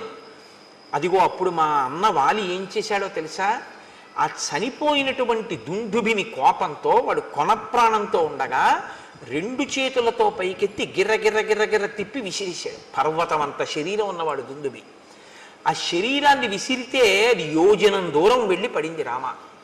ఇదిగో ఆ పడిపోయిన శరీరమే ఇప్పుడు అస్థిపంజరం అయిపోయింది, ఎండిపోయి అది ఇలా అయిపోయింది. ఆ విసిరినప్పుడు నవరంధ్రములలోంచి నెత్తురు కారుతోందేమో దుందుబి శరీరంలోంచి. తస్య వేగ ప్రవిద్ధస్య వక్త్రాక్షతజబిందవ ప్రపేతుర్మారుతో క్షిప్త మతంగస్యాశ్రమం ప్రతి. ఆ గాలిలో వచ్చేస్తున్నటువంటి ఆ దుందుబి యొక్క శరీరంలోంచి కారుతున్న నెత్తురు మతంగ మహర్షి యొక్క ఆశ్రమంలో పడింది, ఆశ్రమ ప్రాంగణంలో పడింది. ఆయన బయటికి వచ్చారు. ఏమిట్రా పెద్ద చప్పుడైంది ఏదో పడిపోయినట్టు అని బయటికి వచ్చారు. బయటికి వస్తే నెత్తురు పడిపోయింది అదంతా. ఆయన వెంటనే ఒకసారి అంతర్ముఖులై చూశారు, ఎందుకు పడింది ఇంత రక్తం అని. దుందుబి శరీరాన్ని వాలి విసిరాడు అని గ్రహించారు. ఆయన అన్నారు, వనమ్మత్ సంశ్రయం ఏన దూషితం రుధరస్రవై సంభగ్నా పాదపాశ్చేమే క్షిపతే హాసురీం తను. నేను ప్రాణప్రదంగా పెంచుకుంటున్నటువంటి చెట్లతో కూడినటువంటి ఈ ఆశ్రమం నేను నివసించేటటువంటి ప్రదేశం. దీన్ని కలుషితం చేశాడు వాలి. ఆ నెత్తుటి ధారలు ఇక్కడ పడేటట్టుగా విసిరాడు దుందుబి కళేవరాన్ని. కాబట్టి ఎవడైతే ఈ శరీరాన్ని ఇలా విసిరాడో వాడు ఈ ఆశ్రమంలోకి అడుగు పెడితే వెంటనే మరణిస్తాడు అని ఊరుకోలేదు ఆయన. సమంతాద్యోజనం పూర్ణం ఆశ్రమం మమకం యది ఆగమిష్యతి దుర్బుద్ధి వ్యక్తం సన భవిష్యతి. నేను ఎంతో కష్టపడి ఈ వనాన్నంతటినీ పెంచి పెద్ద చేసి కందమూలములు తింటూ ఉంటాను. నా బిడ్డల్లాంటివి ఈ చెట్లన్నీ. ఇటువంటి చెట్లన్నీ పాడైపోయేటట్టుగా విసిరాడు ఆ దుందుబి శరీరాన్ని. మరి పర్వతం అంత శరీరం పడిపోతే చెట్లు పాడవండి. కాబట్టి ఈ ఆశ్రమంలోకే కాదు, ఆశ్రమానికి ఒక యోజనం దూరంలో ఎప్పుడైనా వాలి లోపలికి వస్తే వెంటనే వాలి మరణిస్తాడు అని ఆయన అన్నాడు. వాలి ఈ కోపాన్ని పెట్టుకుని తన వాళ్ళని పంపించి పాడు చేస్తుంటాడేమో అని. దివసస్యాస్య మర్యాద యంద్రష్టాశోస్మి వానరం బహువర్ష సహస్రాణి సవై శైలో భవిష్యతి. వాలికి సంబంధించినటువంటి వాళ్ళు, వాలి సైన్యంలో ఉన్నవాళ్ళు కానీ వాలి పరివారంలో ఉన్నవాళ్ళు కానీ ఎవరైనా ఒక్కరోజు సమయం ఇస్తున్నారు. ఇప్పటికిప్పుడు వెళ్ళిపోమంటే వెళ్ళిపోరు. కాబట్టి 24 గంటలలో వాళ్ళు ఇక్కడ ఉన్నటువంటి ఈ ఋష్యమూక పర్వత శిఖరములన్నిటి నుంచి ఖాళీ చేసి వెళ్ళిపోవాలి. అలా కానీ వెళ్ళకపోతే వాళ్ళు ఈ ఋష్యమూక పర్వతాల మీద ఉంటే నేను తిరుగుతున్నప్పుడు వాళ్ళు నా కంట పడగానే వాళ్ళు కొన్ని సంవత్సరముల పాటు శిలలైపోతారు అన్నాడు. అనేటప్పటికీ వాలికి సంబంధించినటువంటి వానరుల పర్వతం అంతా ఖాళీ చేసి కిష్కిందకి వెళ్ళిపోయారు. అంతమంది వానరులు ఋషిమూక పర్వతం నుంచి వస్తే చూసి వాలి అన్నాడు, మీ అందరు ఎందుకు వచ్చారన్నాడు. మహర్షి శపించారన్నాడు. ఆయన పరుగెత్తుకుంటూ వెళ్ళి మతంగ మహర్షి యొక్క కాళ్ళ మీద పడ్డాడు. పడితే మతంగ మహర్షి క్షమించలేదు. అలా కుదరదు, నీకు ఈ శాపం ఉంటుంది అని చెప్పి ఆయన లోపలికి వెళ్ళిపోయాడు. కాబట్టి మా అన్నకి భయం. కాబట్టి మా అన్న ఎప్పుడూ ఈ దరిదాపులకు రాడు. అందుకని నేను ఈ ఋష్యమూక పర్వతం మీద మతంగ మహర్షి యొక్క ఆశ్రమం చుట్టూ ఉన్నటువంటి ప్రాంతంలో ఇక్కడ బ్రతుకుతున్నాను. కాబట్టి రామ, ప్రాణములు గుప్పెట్లో పెట్టుకుని ఉన్నాను. ఇది దుందుబి యొక్క కళేవరం అని ఇప్పుడు రాముణ్ణి ఇంకొంచెం దూరం తీసుకెళ్ళాడు. తీసుకెళ్ళి ఇమే చ విపులాహ సాలాహ సప్త శాఖావలంబిన ఎత్రైకం ఘటతే వాలి నిష్పత్రయితు మోజస. ఇవిగో ఇవే 7 సాల వృక్షాలు వరుసగా ఉన్నాయి చూసావా, ఇవి 7. ఇవే ఉదయం సంధ్యావందనం చేసుకున్న తర్వాత మా అన్నయ్య వచ్చి దీన్ని కదిపేవాడు. దీన్ని ఊపితేనే ఆకులన్నీ రాలిపోతాయి. రామ, మా అన్నయ్య ఇంత బలవంతుడు, ఇంత వేగం ఉన్నవాడు, నేను చెప్పవలసింది చెప్పాను, నీకు నమ్మకం ఉందా వాళ్ళని చంపగలనని అని అడిగాడు. అంటే ఇంత చెప్పినా బలవంతుడు అనుకుంటున్నావా, నిజంగా అంత బలం ఉందా అంటే రాముడేమనలేదు, లక్ష్మణుడు నవ్వాడు. ఆయన అన్నాడు, తథాబ్రమాణం సుగ్రీవం ప్రహసన్ లక్ష్మణోబ్రవీత్ కస్మిన్ కర్మని నిర్వృత్తే శ్రద్ధద్యా వలినోవధం. ఏమి నీకు అనుమానమా, మా అన్నయ్య చంపగలడు వాలిని. వాలికి ఎంత వేగం ఉందో అంతకన్నా వేగం మా అన్నయ్య బాణానికి ఉంది. నీకు అనుమానమా? నేను చెప్తున్నాను మా అన్నయ్య చంపగలడని. అనుమానం ఉంటే ఏం చేస్తే నమ్ముతావు చెప్పు అన్నాడు. ఇప్పుడు ఏమనాలి నిజంగా నమ్మకం ఉంటే? లక్ష్మణుడు ఈ మాట అన్న తర్వాత సరే అయితే రామ నేను యుద్ధానికి ఎడతాననాలి. కానీ ఆయన అలా అనలేదు. సుగ్రీవుడు అన్నాడు, నువ్వు ఒక్క బాణంతో ఒక సాలవృక్షాన్ని కొడితే నేను నమ్ముతాను. ఒక బాణంతోటే కొట్టాలి, ఒక్కసారి విడిచిపెట్టాలి. ఆ బాణం ఒక సాలవృక్షాన్ని కానీ కొట్టగలిగితే నువ్వు మా అన్నయ్యని కొట్టగలవు అని నేను నమ్ముతాను. ఎందుకంటే ఒక సాలవృక్షాన్ని కలిగితే ఆకులు రాలేవి కాబట్టి వాలికి. 2 ఈ దుందుబి అస్థిపంజరం ఉంది చూసావా, దాన్ని మా అన్నయ్య ఎత్తి 2 చేతులతో యోజనం దూరం విసిరాడు. నువ్వు నీ కాలి బొటన వేలుతో దీన్ని ఎత్తి 200 ధనస్సుల దూరం విసిరి చూస్తానంటే 400 గజాలు విసిరితే నేను నమ్ముతాను అన్నాడు. అంటే సుగ్రీవుడికి నమ్మకం కలిగించడానికి ఆయన కర్మ అండి రామచంద్రమూర్తికి, ప్రయోజనం సుగ్రీవుడిది, పరీక్ష రామచంద్రమూర్తికి. అంత బలం ఉందా లేదా ముందు నాకు చూపించు అంటే డ్రైవింగ్ లైసెన్స్కి బ్రేక్ ఇన్స్పెక్టర్ గారి ముందు ఒకసారి స్కూటర్ నడిపినట్టు సుగ్రీవుడి ముందు రామచంద్రమూర్తి తన విలువిద్యని ప్రదర్శిస్తున్నారు. ఎటువంటి మహానుభావుడు, ఎటువంటి స్థితి. కాబట్టి ఇప్పుడు ఆయన అన్నాడు, సరే నీకు నా బలం తెలియాలి అంతే కదా. అంటే వెంటనే సుగ్రీవుడు అంటాడు, అయ్యయ్యో మీ బలం నాకు తెలియక కాదు, మీరు దేవేంద్రుడు అంతటి బలవంతులు. మీరు దేవేంద్రుడిని ఏమిటి 3 లోకములను నిగ్రహిస్తారు, అంతటి బలపరాక్రమములు ఉన్నవారు. దశరథ మహారాజు గారి కొడుకు, మహానుభావుడివి, అస్త్రశస్త్రములు ఎరిగిన వాడివి. కానీ వచ్చిన ఇబ్బంది ఏమిటంటే మా అన్నయ్య బలం నాకు ప్రత్యక్షంగా తెలుసు, నీ బలం విన్నానంతే, నాకు ప్రత్యక్షంగా తెలియదు. కింతు తస్య బలజ్ఞోహం బలశాలినః అప్రత్యక్షం తుమే వీర్యం సమరేతవ రాఘవ. మా అన్నయ్య యుద్ధాలు చేయడం నేను చూశాను, మా అన్నయ్య ఓడిపోవడం అన్నది నేను చూడలేదు. వాళ్ళెప్పుడు ఓడిపోలేదు జీవితంలో, కాబట్టి వాలి ఓడిపోవడం అన్నది నేను చూడలేదు. బలానా దానికి ఓడిపోతాడని చెప్పడం కుదరదు. అంత వేగం, అంత బలం నీకు ఉంది అని నేను విన్నాను, కానీ నేను ఎప్పుడు చూడలేదు. కాబట్టి ప్రత్యక్షంగా చూస్తే ధైర్యం వేరు. కాబట్టి ఓసారి ఇవి 2 చేసి చూపిస్తే నమ్ముతాడు. పైకి నమ్మినట్టే ఉంటాడు, కానీ ఓసారి ఈ కంటితో చూస్తే కానీ నమ్మనంటుంటాడు. సుగ్రీవుణ్ణి అనక్కర్లేదండి, మనందరం అంతే కదా. మీరు కాదు, మీరు పెద్దలు, నేను మిమ్మల్ని అంటలేదు. నా బోటిగాడు ఈశ్వరుడు ఉన్నాడు అంటుంటాను, కానీ ఏమో ఎందుకైనా మంచిది మన గొడవ మనం చూసుకుంటుంటే అంటుంటాం. నమ్మినట్టు ఉంటాం, కానీ అవును ప్రహ్లాదుని రక్షించాడు, అవును రామచంద్రమూర్తి అదేంటి వానరులందరినీ రక్షించారు అంటాం, రామాయణం అంతా చెప్తాం, కానీ మన అపనమ్మకం మందే. సుగ్రీవుడు అంతే. కాబట్టి ఇప్పుడు ఆయన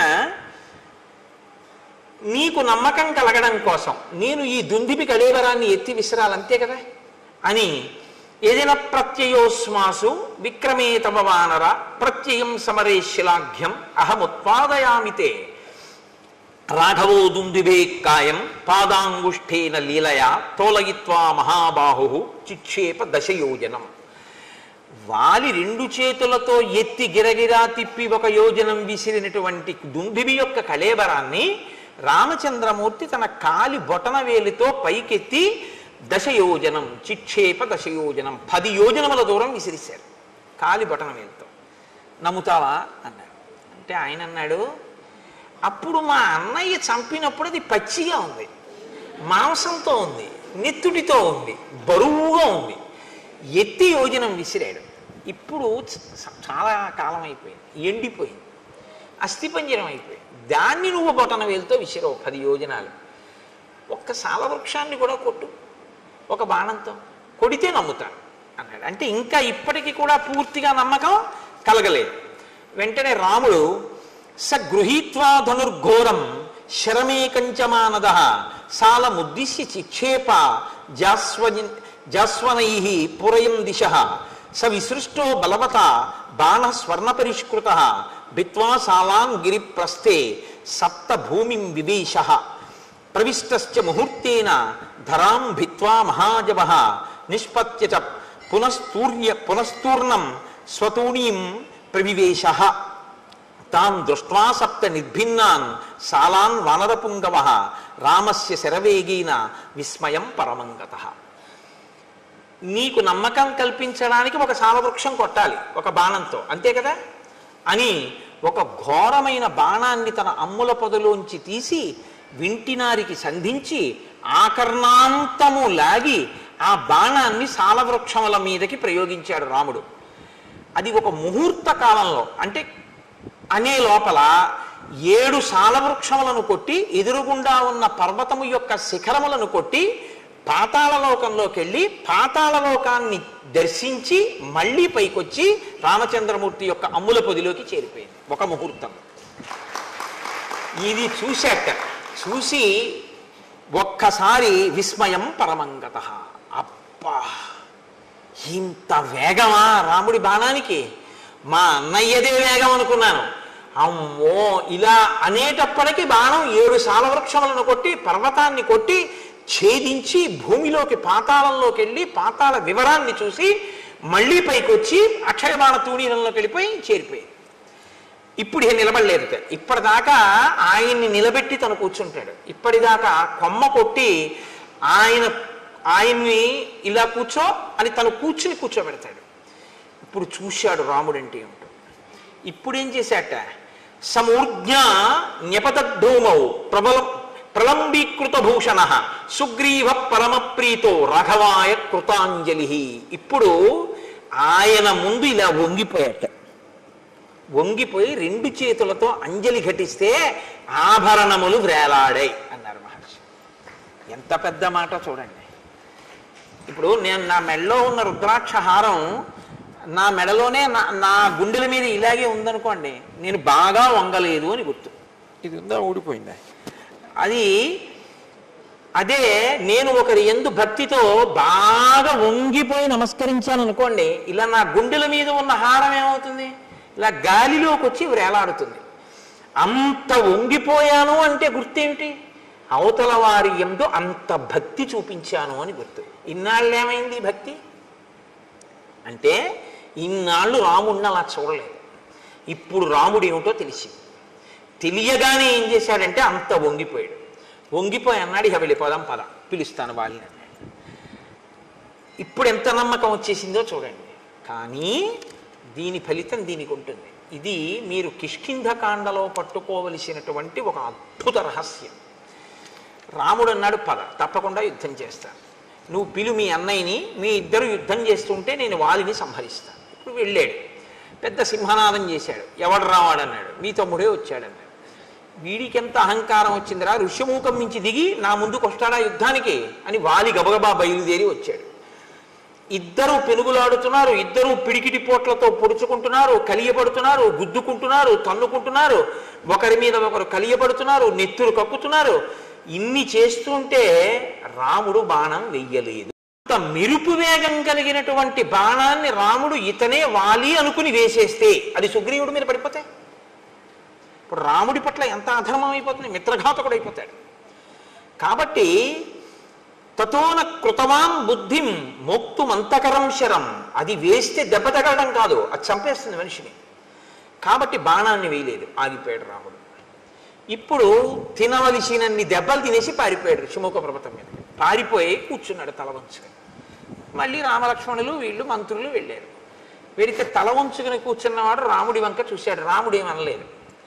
సుగ్రీవుడే అన్నాడు, నా మానాన్ని నేనున్నాను, అగ్నిసాక్షిగా మిత్రత్వం చేసుకున్నావు, సాలవృక్షాలు కొట్టావు, మా అన్నయ్యని కొట్టేస్తాను యుద్ధానికి పిలవమన్నావు, నీ మాట నమ్మి యుద్ధానికి వెళ్ళాను, నన్ను చితక పొడి చేశాడు, నువ్వు బాణం వేయలేదు. నేను వాలిని చంపనని ఒక మాట ముందు చెప్తే ఏమై ఉండేది, ఎందుకు పంపావు నన్ను అని అడిగాడు. అడిగితే ఆయన అన్నాడు, నిన్ను రక్షించడానికి వాలిని సంహరించడానికి నేను బాణప్రయోగం చెయ్యాలిగా. మీ ఇద్దరూ ఒక్కలా ఉన్నారు, నేను నిన్ను చూశాను కానీ వాలిని చూడలేదు. ఇత పూర్వం నువ్వు వాలిని పిలవడమేమిటి, వాడు యుద్ధానికి వచ్చేసాడు. ఇద్దరూ కలిగిపడిపోయారు. ఇద్దరూ కలిగిపడిపోయిన తర్వాత ఎంత పరికించి చూసినా ఇద్దరూ ఒక్కలాగే కనపడుతున్నారు. ఎవరు వాలో ఎవరు సుగ్రీవుడో నాకు తెలియలేదు. నిజం కూడా అంతేనండి, ఇద్దరు అలా ఉంటారు వాలి సుగ్రీవులు. కాబట్టి ఇద్దరూ అలా ఉన్నారు కాబట్టి నేను ఎవరో తెలియలేదు. పైగా మల్ల యుద్ధం చేసేటప్పుడు ఎలా ఉంటుందంటే, ధనుర్వేదంలో బాణప్రయోగం చేసుకునేటప్పుడు ఒకరి ముందు ఒకరు నిలబడి ఉంటారు. ఇటుపక్క ఒకరి నుంచి ఉంటే అటుపక్క ఒకరి నుంచి ఉంటారు. ఆయన రథం నుంచి ఈయన మీదకి బాణాలు వేస్తూ ఉంటాడు.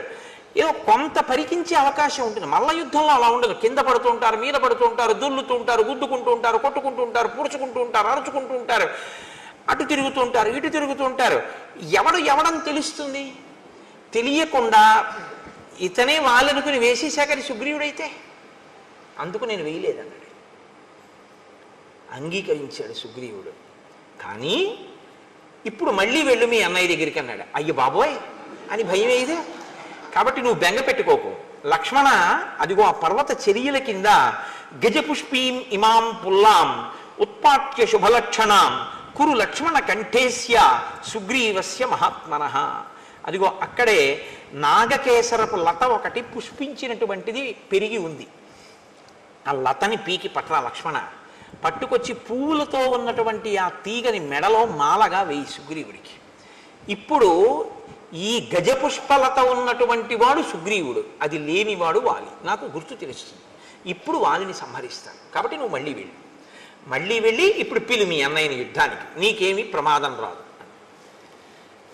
ఇక్కడే మీరు ఒక విషయాన్ని గమనించాలి. ఇది యథార్థమేనా? రాముడు నిజంగా బాణం వేయకపోవడానికి కారణం అంతేనా? అంతే. మీరు అందులో ఏమాత్రమైన సందేహాన్ని మనసులో పెట్టుకుని మాట్లాడితే, రాముడు కొమ్మ వేశాడు సుగ్రీవుడు కూర్చోబెట్టలేదు, లక్ష్మణుడిని కూర్చోబెట్టలేదని మనసులో పెట్టుకుని బాణం వేయలేదండి అన్నారనుకోండి, రాముని యొక్క త్రికరణ శుద్ధిని మీరు శంకించడం అవుతుంది. మరి రాముడు బాణం వెయ్యడానికి వీలు లేనంతగా వాలి సుగ్రీవులు ఒక్కలా కనపడి రాముడు బాణం వెయ్యలేని స్థితి ఎందుకు వచ్చింది? సుగ్రీవుడి పాపమే అలా చేసింది. ఏమిటా పాపం? మహాత్ముల పట్ల అమర్యాదతో ప్రవర్తించడం, మహాత్ముల పట్ల మర్యాదతో ప్రవర్తించడం, ఈ రెండు సద్య ఫలితాలు ఇస్తాయి. మీరు ఒక పాపకర్మ చేసి ఉన్నారనుకోండి, మీరంటే మనం ఒక పాపకర్మ చేసామనుకోండి, అది ఎప్పుడో ఫలితాన్ని ఇస్తుంది. కొన్ని అవి ఏం చేస్తాయంటే వెంటనే ఏం ఫలితాన్ని ఇవ్వవు, ఇస్తాయి ఎప్పుడో, తర్వాత ఎప్పుడో ఇస్తాయి. కొన్ని ఈశ్వరుడు ఏం చేస్తాడంటే తర్వాత వరకు కూడా ఉంచడు. కొన్ని చాలా భయంకరమైనటువంటి ఉంటాయి. అందులో అత్యంత ప్రమాదకరమైనటువంటి దోషం మహాత్ముల జోలికి వెళ్ళడం. ఈశ్వరుణ్ణి బాగా గుండెలలో నమ్మి ఆరాధించేటటువంటి వాడు కానీ బాధపడేటట్టు మీరు ప్రవర్తిస్తే, ఆయన బాధపడ్డాడా పడలేదా పక్కకు వదిలేయండి, ఆయన పడకపోవచ్చు. ఆయన బాధ పడకపోయినా ప్రవర్తించినందుకు మీరు ఫలితం అనుభవించవలసింది. ఆయన పడలేదు కదండి ఫలితం, ఆయన ఏం బాధపడితే కదా నాకు ఫలితం ఇవ్వడానికి, అది వేరు. నువ్వు ప్రవర్తించావా లేదా, ఈశ్వరుడు ఫలితం ఇచ్చేస్తాడంతే. నేను మీకు ఒక ఉదాహరణ చూపిస్తాను. సుబ్రహ్మణ్యేశ్వర స్వామి వారు ఈ దేశంలో సనాతన ధర్మంలో కర్మ మార్గాన్ని ముందు శంకరాచార్యుల వారు జ్ఞాన మార్గాన్ని నిలబెట్టడానికి వచ్చేటప్పటికి, శంకరాచార్యుల వారు అద్వైత స్థాపకుడు అంటారు, అంతకన్నా తప్పు మాట ఇంకోటి లేదు. శంకరులు అద్వైత స్థాపకులు కారు. ఎలా వచ్చేసిందో నాకు తెలియదు. ఆఖరికి ఆయన నామావళిలో కూడా అద్వైత స్థాపక ఆయన మహాన్ రాస్తూ ఉంటారు. ఆయన అద్వైత స్థాపకులు ఏంటి? అద్వైత స్థాపకులు శంకరాచార్యుల వారు అయితే అంతకు ముందు లేని దాన్ని ఆయన కొత్తగా తీసుకొచ్చి పెట్టినవారు. ఆ అవతారం వచ్చిందే వేదాన్ని ప్రచారం చేయడానికి. అద్వైతము వేదాంతర్గతమైన సిద్ధాంతము, వేదాంతర్గతము వేదసారమే అద్వైతము. వేదసారమైన అద్వైతాన్ని ఆయన ప్రచారం చేశారు. అద్వైత ప్రచారకులే తప్ప అద్వైత స్థాపకులు శంకరులు కారు. అద్వైత స్థాపకులు అంటే అంతకు ముందు లేనిది ఇప్పుడు కొత్తగా తెచ్చినది అవుతుంది. ఆయన ఏదీ కొత్తగా పెట్టలేదు, ఉన్నదాన్నే ఆయన ప్రచారం చేశారంతే. అప్పుడే శంకరాచార్యుల వారి అవతారం గురించి మీకు సరిగా అర్థమైందని గుర్తు. ఒక లేఖి ప్రశ్న ఒకటి వేస్తుంటారు, ఆయన జగద్గురువులు ఎప్పుడయ్యారని. జగద్గురువులు అవడం ఏమిటైనా? ఆయన పుట్టడం జగద్గురువుగా పుట్టారు. అసలు ఆయన జగద్గురువు అవడం అన్న మాట లేదు, ఆయన పుట్టడమే జగద్గురుత్వం అంతే. కైలాస శంకరుడు కాలది శంకరుడిగా రావాలనుకున్నప్పుడే జగద్గురువుగా వచ్చారు ఆయన, తప్పించి. అందుకే అసలు ఆయన వస్తూనే సన్యాసాశ్రమం తీసుకోవడానికే సిద్ధపడి ఉన్నారు, వివాహం చేసుకోలేదు. ఆతురత సన్యాసం స్వీకరించి లోకమంతా తిరిగారు. నాకు భవతి భిక్షాందేహి అంటే చేతిలో ఏ తల్లి కబళం వేస్తుందో వాళ్ళందరూ నా తల్లులే అన్నారు ఆయన. అమ్మా, నేను నీ దగ్గర ఉంటే నువ్వు ఒకటివే తల్లివి, నేను దేశమంతా తిరిగితే నాకు ఆకలేసి ఏ ఇంటి ముందుకెళ్ళి అన్నం అడిగితే నా చేతిలో అన్నం పెట్టిన తల్లులందరూ నాకు తల్లులే, కాబట్టి నేను సన్యాసం స్వీకరిస్తా అన్నారు. ఆయన ఎప్పుడో జగద్గురువు, పుట్టుకతోనే జగద్గురు. ఆయన ఒకప్పుడు జగద్గురువు అవడం, ఒక జగద్గురువు అవకపూర్వం అలా ఏముండవు శంకరాచార్యుల వారి అవతారంలో. అది తెలుసుకుని మాట్లాడాలి చెప్పేటప్పుడు. కాబట్టి ఇక్కడ శంకరాచార్యుల వారు జ్ఞాన మార్గ ప్రచారం చేసి అద్వైత సిద్ధాంత ప్రచారం ప్రారంభం చెయ్యడానికి ముందు ముందు సనాతన ధర్మాన్ని పటిష్టం చేయడం కోసం కర్మ మార్గాన్ని పటిష్టం చేయడానికి సుబ్రహ్మణ్యేశ్వర స్వామి కుమారిల భట్టు అన్న రూపంలో వచ్చారు. వచ్చి ఆయన బౌద్ధ మతం ఈ దేశం నుంచి కదిలిపోయేటట్టుగా చేశారు. కుమారిల భట్టు ముందు కదిపిన వారు అసలు. కాబట్టి శంకరాచార్యులు వారు బౌద్ధానికి వ్యతిరేకంగా ఉన్నారంటారు, తప్పది. శంకరులని బౌద్ధం తట్టుకోలేకపోయింది తప్ప. శంకరులు అసలు ఎప్పుడూ ఎవరిని వెళ్ళదోసే ప్రయత్నం చేయలే.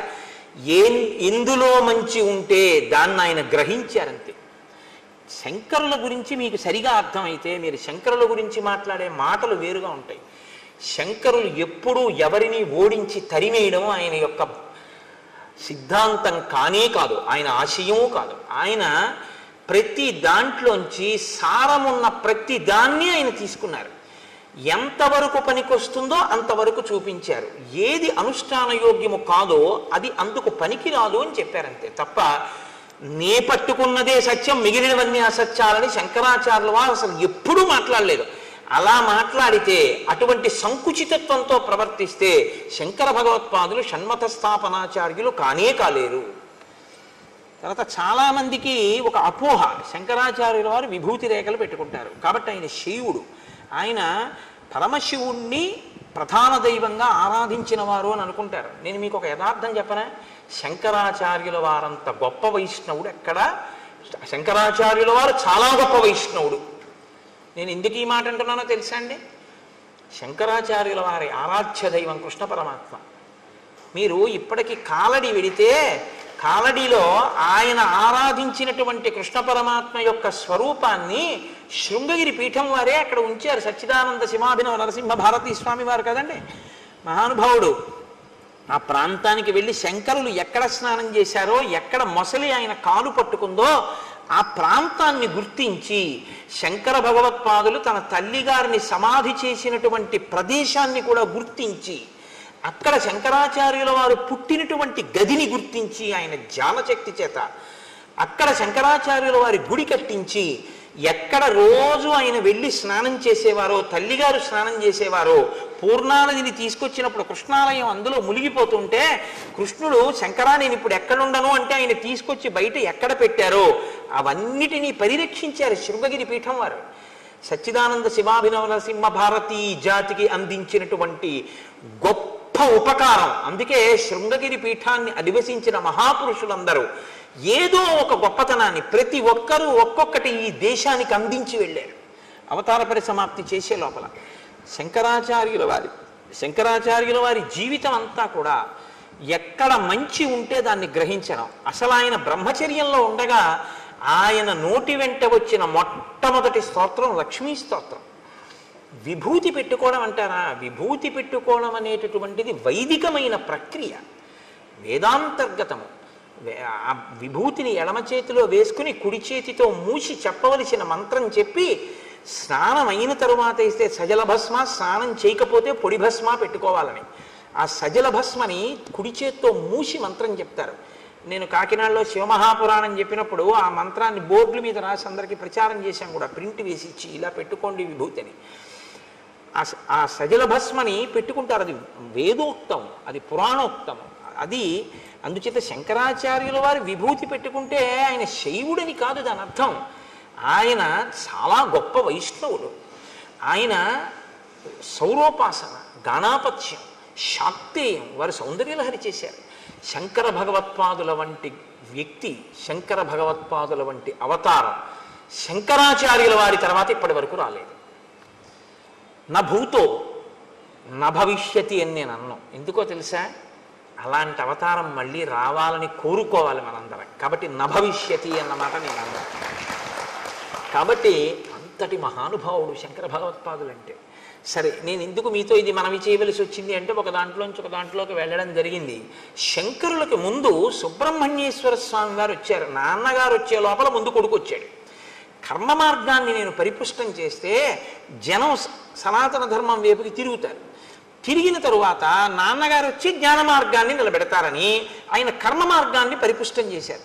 చేసినప్పుడు ఆయనకి బౌద్ధులతో ఒక వాదన జరిగింది. ఆయన బౌద్ధుల రహస్యాలు తెలుసుకున్నారు శఠబుద్ధితో ఒకప్పుడు. అలా తెలుసుకుంటే తప్ప ఖండించడం కుదరదని. తదనంతర కాలంలో ఆయన బౌద్ధుడు కాడు అని తెలుసుకుని ఆయన్ని సంహరించే ప్రయత్నం చేస్తే ఆయన ఏం చేశారంటే ఒక భవనం యొక్క పై అంతస్తులోంచి కిందకి దూకేస్తూ వేదమే ప్రమాణమైతే నాకు దెబ్బ తగలకుండుగాక అని దూకేశారు పై నుంచి. దూకేస్తే కుమారిల భట్టు కింద పడిపోయారు. కింద పడిపోతే ఆయనకి ఏమీ అవ్వలేదు, కానీ ఒక కన్ను మాత్రం దెబ్బతింది. ఆయన వెంటనే వేదమాత గాయత్రిని ప్రశ్నించారు. నేను వేదాన్ని నమ్మాను, నేను ప్రమాణమైతే అని చెప్పి దూకితే నాకేం అవ్వలేదు, కానీ నా కన్ను ఎందుకు దెబ్బతింది అని అడిగారు. వెంటనే అశరీరవాణిగా వేదం అంది, వేదమే ప్రమాణము కనుక నాకు దెబ్బ తగలకూడదని నువ్వు అని ఉండి ఉంటే నీకు దెబ్బ తగిలి ఉండేది కాదు. వేదమే ప్రమాణమైతే అంటే చిన్న అనుమానం ఉంది కాబట్టి కన్ను దెబ్బతింది.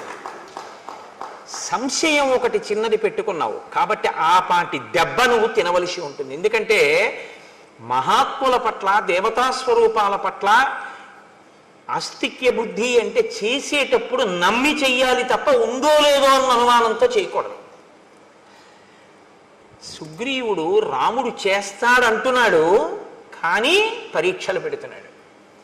దీని ఫలితం ఎక్కడికి పోతుంది?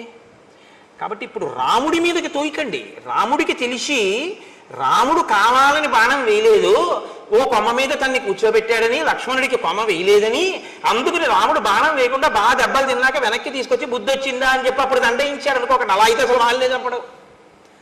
అప్పుడు మీరు రాముని యొక్క శీలాన్ని మీరు అవమానించినట్లు అవుతుంది. రాముడు అలా ఉండడు, ఆయన త్రికరణ శుద్ధి.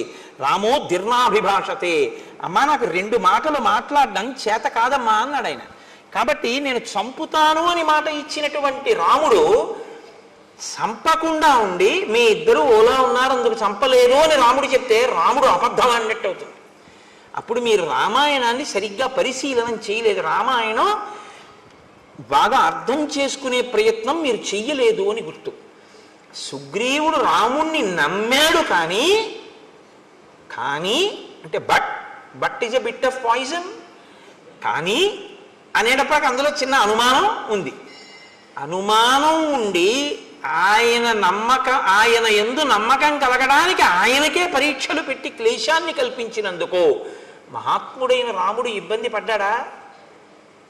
ఈశ్వరుడికి అనవసరం. రాముడు ఈశ్వరుడని మాట్లాడకండి. ఇప్పుడు రాముడు ఈశ్వరుడని మాట్లాడేశారనుకోండి, మీరు మళ్ళీ కథ ఇంకొక కొంత తొక్కేస్తుంది. ఇప్పటి వరకు నరుడనేగా మనం మాట్లాడుకుంటున్నాం, అలాగే మాట్లాడుకుందాం. కాబట్టి నరుడిగా అలా అయితే వెంటనే శంఖచక్రాలు గదా బాణ పద్మం చూపించేసి నీ మొహం ఇచ్చా నేను విష్ణువుని రా అని చెప్పచ్చు. అలా చెప్పలేదుగా. అస్థిపంజరాన్ని ఎత్తి అవతల పారేయమంటే ఎత్తి అవతల పారేసాడు. నరుడిగానే చూపిస్తున్నాడు, తనకే ఉపకారం కావాలన్నట్టే చూపిస్తున్నాడు ఆయన. సీతమ్మని నువ్వు వెతికి పెట్టాలన్నట్లు. కాబట్టి ఇప్పుడు మహాత్ముడి జోలికి వెళ్ళాడు అని మీరు చెప్పవలసి ఉంటుంది. ధర్మాన్ని అనుష్ఠించేటటువంటి వాడు, సత్యాన్ని పట్టుకున్నవాడు, మిత్రధర్మానికి కట్టుబడ్డవాడు, శక్తి ఉండి ప్రతిజ్ఞ చేసిన వాడైనా అలా కుదరదయ్యా, నువ్వు చేసినా నేను నమ్మను, నువ్వు ఇవి చేస్తేనే నేను నమ్ముతాను అనేసి ఉంటే ఇంకోలా ఉంటుంది. నువ్వు ఇంద్రుడంతటి వాడివి, ఇంద్రుడిని గెలుస్తావు కానీ అంటూ ఉండడం మాట ఒకలా, లోపల ఒకలా సుగ్రీవుడికి ఉంది. కాబట్టి ఇప్పుడు రాముడు బాధపడ్డాడా లేదా పక్కన ఉంచండి. కుమారిల భట్టనే అంతటి వారు సాక్షాత్ సుబ్రహ్మణ్యావతారం అయినా కూడా అనుమానం వ్యక్తం చేసినందుకు దెబ్బతిన్నారే, మరి అది సుగ్రీవుడికి మాత్రం ఎందుకు వర్తించదని మీరు అనుకుంటున్నారు? అంత పెద్ద రక్షణ ఉంటుంది, కానీ ఆ రక్షణ పొందడానికి ముందు చేసిన పాపం కడిగేసుకోవాలి. ఇది పోవాలి. ఇది కడగడానికి ఈశ్వరుడు రామునికి ఇద్దరూ ఒక్కలా ఉండి బాణం వెయ్యలేనటువంటి పరిస్థితి ఉత్పన్నమవుతోంది. కాసేపు బాణం వేయకుండా ఉండడమే మంచిదన్న బుద్ధిని ప్రచోదనం చేశాడు. అప్పుడే రామాయణాన్ని రామాయణంగా మీరు అర్థం చేసుకున్నట్టు అవుతుంది. ఇప్పుడు రాముడి దోషం ఏముంది? ఆయన అదే చెప్పాడు, మీ ఇద్దరూ అశ్విని దేవతల్లో ఉన్నారు, ఒక్క బాణం సరే వేసేద్దాం ఏమైతే అయింది అని వేసేయడానికి అది మామూలు బాణం కాదు, ప్రాణాలు ఉగ్గడించేస్తుంది. నువ్వు చచ్చిపోతే ఇక నా జీవితం వ్యర్థం. ఎందుకంటే నేను ధర్మం తప్పలేదన్నాడే. నేను ఎప్పుడు ధర్మం తప్పలేదు. మిత్రుణ్ణి చంపేసి మాట ఇచ్చి నిన్ను కాపాడతాను అని అగ్నిసాక్షిగా నేను నీతో స్నేహం చేసి ఎవరెవరో గుర్తుపట్టలేకపోతున్నాను అని తెలిసి కూడా బాణం వేసేనా? వాలి చచ్చిపోతే పర్వాలేదు, రెండో కోణం కూడా ఉంటుంది కాబట్టి తెలియకుండా వేసినప్పుడు నీ మీద పడి ఉంటే ఎలా వేయమంటావు? అందుకు వెయ్యలేదన్నాడు. ఇప్పుడు ఎక్కడ రాముడి దోషం ఉంది నాకు చెప్పండి. ఎందుకు రాముడి మీదకి పెట్టి చూస్తారు మీరు? ఇంకొకలా చూడండి. కిష్కింధకాండ దగ్గరికి వచ్చేటప్పటికి ఉన్న ఇబ్బంది ఏమిటంటే, కిష్కింధకాండలో రాముణ్ణి సరిగ్గా అర్థం చేసుకునే ప్రయత్నం లేక రాముని యందు దోషం ఆరోపించి చెట్టు చాటు నుంచి కొట్టాడు, వాలితో ఇలా అన్నాడు, బాణం వేయకుండా వచ్చేసాడు, సుగ్రీవుడు 2 మాటలు దెబ్బలు తిన్నాడు, ఇవన్నీ ఏవో తెలివి తక్కువ మాటలు అంటుంటాం మనం. కానీ సక్రమంగా మీరు అర్థం చేసుకుంటే రామచంద్రమూర్తి యొక్క శీల వైభవం మీకు అర్థమవుతుంది. మీకు ఒక యథార్థం చెప్పనా? మీరు ఇలా అర్థం చేసుకోవడానికి ప్రయత్నించినప్పుడు అర్థం అవ్వడం కూడా రామానుగ్రహంగానే అర్థమవుతుంది. ఆ రామానుగ్రహంతో అర్థమై మీరు మనసులో అంత ఆనందించగానే, రామా ఎంత ధర్మాత్ముడవో అని ఆలోచించగానే మీ యందు ఒక మార్పు వస్తుంది. ఏమిటో తెలుసా అండి? మీరు మహాత్ముల జోలికి వెళ్ళరు. తప్పు వాళ్ళ జోలికి మనం వెళ్ళకూడదు అన్న నిశ్చయాత్మక బుద్ధితో ఉంటారు కాబట్టి మీకు ఇబ్బందులు రాకుండా ఉంటాయి. సరికదా? మహాత్ముల యందు అలా ప్రవర్తించకపోవడం మీకు సత్య ఫలితాన్ని ఇస్తుంది. ఏ సత్య ఫలితం? విజయాన్ని మీకు ఇస్తుంది. అది మీకు వెంటనే చూపిస్తారు మహర్షి. ఎంత గమ్మత్తుగా ఉంటుందో అందుకే రామాయణం. కాబట్టి చూడండి, ఇప్పుడు మెడలో పుష్పమాల వేసి గజపుష్పీం ఇమాం పుల్లాం ఉత్పాట్య శుభలక్షణాం కురు లక్ష్మణ కంఠేస్య సుగ్రీవస్య మహాత్మనః. ఇప్పుడు ఆ పాపము కడగబడినటువంటి మహాత్ముడు కాబట్టి ఈ గజపుష్పమాలతో నువ్వు యుద్ధానికి వెళ్ళు. ఆయన మళ్ళీ బయలుదేరి నడుస్తున్నారు. అగ్రతస్తు యయౌ తస్య రాఘవస్య మహాత్మనః సుగ్రీవ సంహతగ్రీవో లక్ష్మణస్య మహాబలః పృష్ఠతో హనుమాన్ వీరో నలో నీలస్య వానరః తారశ్చైవ మహాతేజ హరియూధ సయూధపః. ముందు లక్ష్మణుడు సుగ్రీవుడు నడుస్తున్నారు, వారి వెనక రాముడు నడుస్తున్నారు. రాముడి వెనక హనుమ, తారుడు, ఆ తరువాత నలుడు, నీలుడు, వీళ్ళు ఆయన వెనక నడుస్తున్నారు. అందరూ కలిసి వెడుతున్నారు. ఆకాశం అంతెత్తు పెరిగిపోయినటువంటి చెట్లు, లతలు అవన్నీ కనపడి ఏదో పెద్ద నృత్యాలు, పాటలు అవి వినపడుతున్నట్టు మధురమైనటువంటి ఫలములతో పుష్పములతో నిండిపోయి, కానీ ఆ వనంలోకి ఒక పక్షి కూడా వెళ్లకుండా కనపడింది రాముడికి. ఆశ్చర్యపోయి, ఇన్ని ఫలములు ఇన్ని పుష్పములు ఉండి ఇన్ని చెట్లుంటే ఒక పక్షి అయినా ఉండాలి కదా, ఏదీ లేదేమిటి? ఆశ్చర్యపోయి ఆయన సుగ్రీవుణ్ణి అడిగాడు, ఏమిటి ఇలా ఉంది వనం? రాముడు చాలా గొప్పగా అడుగుతాడండి. ఒక ప్రశ్న వేయడం అంటే ఆయన అలా ఉంటుంది. ఇన్ని చెట్లుంటే పక్షులు ఉండాలి, చెట్లున్నాయి, పళ్ళున్నాయి, తేనె పట్లున్నాయి, పువ్వులున్నాయి, పక్షి లేదు, మృగం లేదు, మనిషి లేడు. ఎందుకు లేదు అలాగా? ఏమిటి దీని విశేషం? సుగ్రీవా, నీకేమైనా తెలుసా? కిష్కింధని పరిపాలించావుగా కొంతకాలం, చెప్పు అన్నాడు. అంటే ఆయన అన్నాడు, అత్ర సప్తజనానామ మునయః సంసితవ్రతాః సప్తైవాసన్నధ శీర్ష నియతం జలశాయినః. ఇక్కడ సప్తజనులు అనబడేటటువంటి మునులు ఉండేవారు 7. వారు చెట్టు కొమ్మలకి కాళ్ళు పైకి పెట్టి తల కింద పెట్టి తపస్సు చేసేవారు. వారు 7 రోజులకొక్కసారి బయటికి వచ్చి వాయువుని భక్షించేవారు. వాళ్ళు నీటిలో పడుకునేవారు. అంత ఘోరమైనటువంటి తపస్సు చేశారు. సప్తరాత్ర కృతాహార వాయునా వనవాసిన దివం వర్ష శతైర్యాత సప్తభి సకళేబరాహ. 700 సంవత్సరములు అలా తపస్సు చేశారు. తపస్సు చేశాక వాళ్ళు సశరీరంగా స్వర్గానికి వెళ్ళిపోయారు. వారు ఇప్పటికీ అప్సరసలతో కలిసి ఈ వనంలోకి వచ్చి క్రీడిస్తూ ఉంటారు. అప్పుడు ఇక్కడ గొప్ప గొప్ప నాట్యములు, అందెల రవళులు, సంగీత ధ్వనులు వినపడుతుంటాయి. ఆ మహామునులు సంచరించిన ప్రాంతం కనుక అందులోకి పక్షులు, మృగములు ఏవి కూడా, ఇందులోకి ఆఖరికి ఇంద్రాది దేవతలు కూడా ప్రవేశించలేరు. ఒకవేళ ఎవరైనా అంత తపశ్శక్తితో కూడినటువంటి ఆ ప్రాంతంలోకి వెడితే, అంత తేజోవంతమైన భూమి యందు అడుగిడితే ఆ తేజస్సుని తట్టుకోలేవు. కాబట్టి యువతల ప్రాణులు వెంటనే చనిపోతారు. కాబట్టి రామ, పక్షులు కాని మృగములు కాని ఏవి ఆ వనంలోకి వెళ్ళవు. అంత గొప్పది. రామ, ఇక్కడ ఒక విషయం చెప్పాలి నేను అని కురు ప్రణామం ధర్మాత్మన్ తాన్ సముద్దిశ్య రాఘవ లక్ష్మణేన సహ భ్రాత్ర ప్రయత సంయతాంజలి. రామ, ఒక్కసారి ఇక్కడ ఆగి ఆ వనం వంక తిరిగి లక్ష్మణ సహితుడవై ఒక నమస్కారం చేయి. ఎందుకు చేయాలి? ప్రణమంతి హియే తేషాం మునీనాం భావితాత్మనాం న తేషాం అశుభం కించిత్ శరీరే రామదృశ్యతే. ఈ సప్త జనులు అనబడేటటువంటి వాళ్ళు తపస్సు చేసినటువంటి వనం వంక తిరిగి ఎవరు నమస్కారం చేస్తారో వాళ్ళకి రోగాలు రావు, వాళ్ళు అనుగ్రహిస్తారు, పైగా వారికి ఉత్తర క్షణంలో విజయం కలుగుతుంది. ఎవరు చెప్తున్నారు ఈ మాట? సుగ్రీవుడు చెప్తున్నాడు.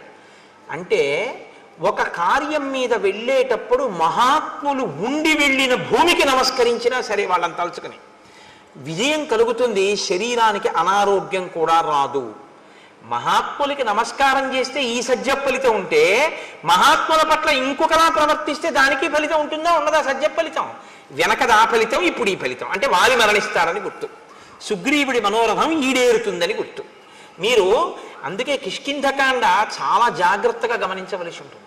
కిష్కింధకాండ ధర్మ సూక్ష్మములతో ఉంటుంది. ఎక్కడికక్కడ మహర్షి మనకి విషయాలు చెప్తుంటారు. అందుకే మహాత్ములైనటువంటి వారు కనపడ్డప్పుడు మీరు ఒక్క నమస్కారం చేసి పరమ గౌరవంతో నిలబడితే చాలు, మీకు ఈశ్వరానుగ్రహం వచ్చేస్తుంది. మహాత్ముల పట్ల మీరు వ్యతిరేకంగా ప్రవర్తిస్తే చాలు, వ్యతిరేక ఫలితం కూడా వచ్చేస్తుంది. కాబట్టి ఇప్పుడు ఒక నమస్కారం చెయ్యి అంటే తతో రామ సహ భ్రాత్ర లక్ష్మణేన కృతాంజలి. నమస్కారం చేసి అభివాద్యతు ధర్మాత్మ రామో భ్రాతా చ లక్ష్మణ సుగ్రీవో వనరాశ్చైవ జగ్ముహు సంహృష్ట మానసాహ. సంతోషంగా వాళ్ళందరూ కలిసి ఆ కిష్కింధానగరం వైపుకి వెళ్ళారు. వెళ్ళిన తర్వాత సుగ్రీవుడు ఒక మహానాదం ఒకటి చేశాడు. ఆ మహానాదానికి అక్కడ ఉండేటటువంటి గోవులన్నీ కూడా తోకలెత్తి పారిపోయాయి. ఆకాశంలోనూ చెట్ల మీద ఉన్నటువంటి పక్షులన్నీ గుండెలు బద్దలై నేల మీద పడి మరణించాయి. అంత పెద్ద మహానాదం చేశాడు. అప్పుడే సుగ్రీవుణ్ణి తరిమేశానన్న ఆనందంతో అంతఃపురంలోకి వెళ్ళి తారతో క్రీడిస్తూ మధుపానాసక్తుడై ఉన్నాడు వాలి. శ్రుత్వాతు తస్య నినదం సర్వభూత ప్రకంపనం మదశ్చైక పదే నష్టః క్రోధాశ్చాపతితో మహాన్. వెంటనే ఇప్పుడిప్పుడు వీణ్ణి నేను ఇంత యుద్ధం చేసి నెత్తురు కారేటట్టు కొట్టి తరిమొచ్చాను, మళ్ళీ వచ్చి సింహనాదం చేస్తున్నాడు ఆ యుద్ధానికి అని విపరీతమైన క్రోధం వచ్చి లేచి నిలబడ్డాడు వాలి. సతు రోషపరీతాంగో వాలి సంధ్యాతపప్రభ ఉపరక్త ఇవాదిత్య సద్యో నిష్ప్రభతాంగత. గ్రహణం నాడు సూర్యుడు ఎలా కాంతి కోల్పోతాడో నిలబడిన వాలి యందు కోల్పోబడుతున్నటువంటి కాంతి కనపడింది, లేదా కాంతి క్షీణించిన వాలిగా నిలబడ్డాడు. అంటే మృత్యు ఆసన్నం అవుతోంది అని గుర్తు. ఆయన గబగబ అడుగులు వేసి బయటికి ఎడుతున్నాడు. తార ఆయన భార్య. శ్రీరామాయణంలో తార ఒక మెరుపు, అద్భుతం. అసలు కిష్కింధకాండలో తార పాత్ర అనుపమానం.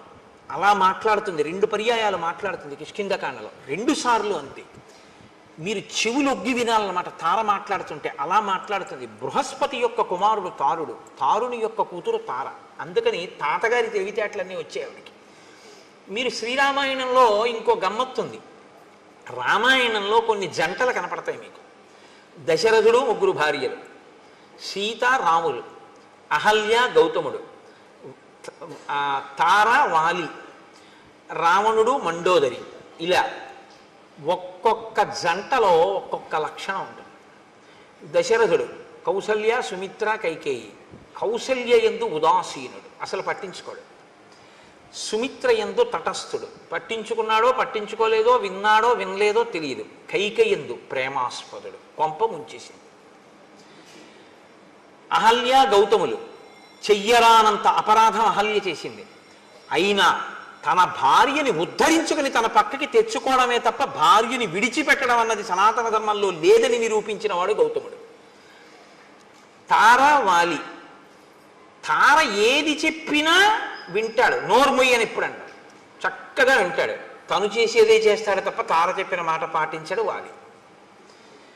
రావణుడు మండోదరి అసలు భార్యగా చూసినట్లు కూడా మీకు కనపడదు. అంత మహాపతివ్రత. మహర్షి స్పష్టంగా చెప్పారు రామాయణంలో, సీతమ్మ ఎంత సౌందర్యవతో మండోదరి అంతే సౌందర్యవతి. నా ఎందు కనపడని ఏ అందం నీకు సీతమ్మ ఎందు కనపడిందిరా, నీకు మృత్యువు కోసం వెళ్ళావు తప్ప అంది మండోదరి. కాబట్టి రావణాసురుడు అనబడేటటువంటి వాడు ఇంత గొప్పదైనా మండోదరిని అసలు ఎప్పుడు భార్యాస్థానంలో ఇవ్వవలసిన కనీస గౌరవం కూడా ఇవ్వనివాడు. కాబట్టి ఆవిడ చెప్పడం ఈయన వినడం అన్నది అసలు ఉండనే ఉండదు. ఆ దాంపత్యం అటువంటి. అయినా ఆవిడ ఆయన్ని అనుగమిస్తూనే ఉంటుంది, మహాపతివ్రత.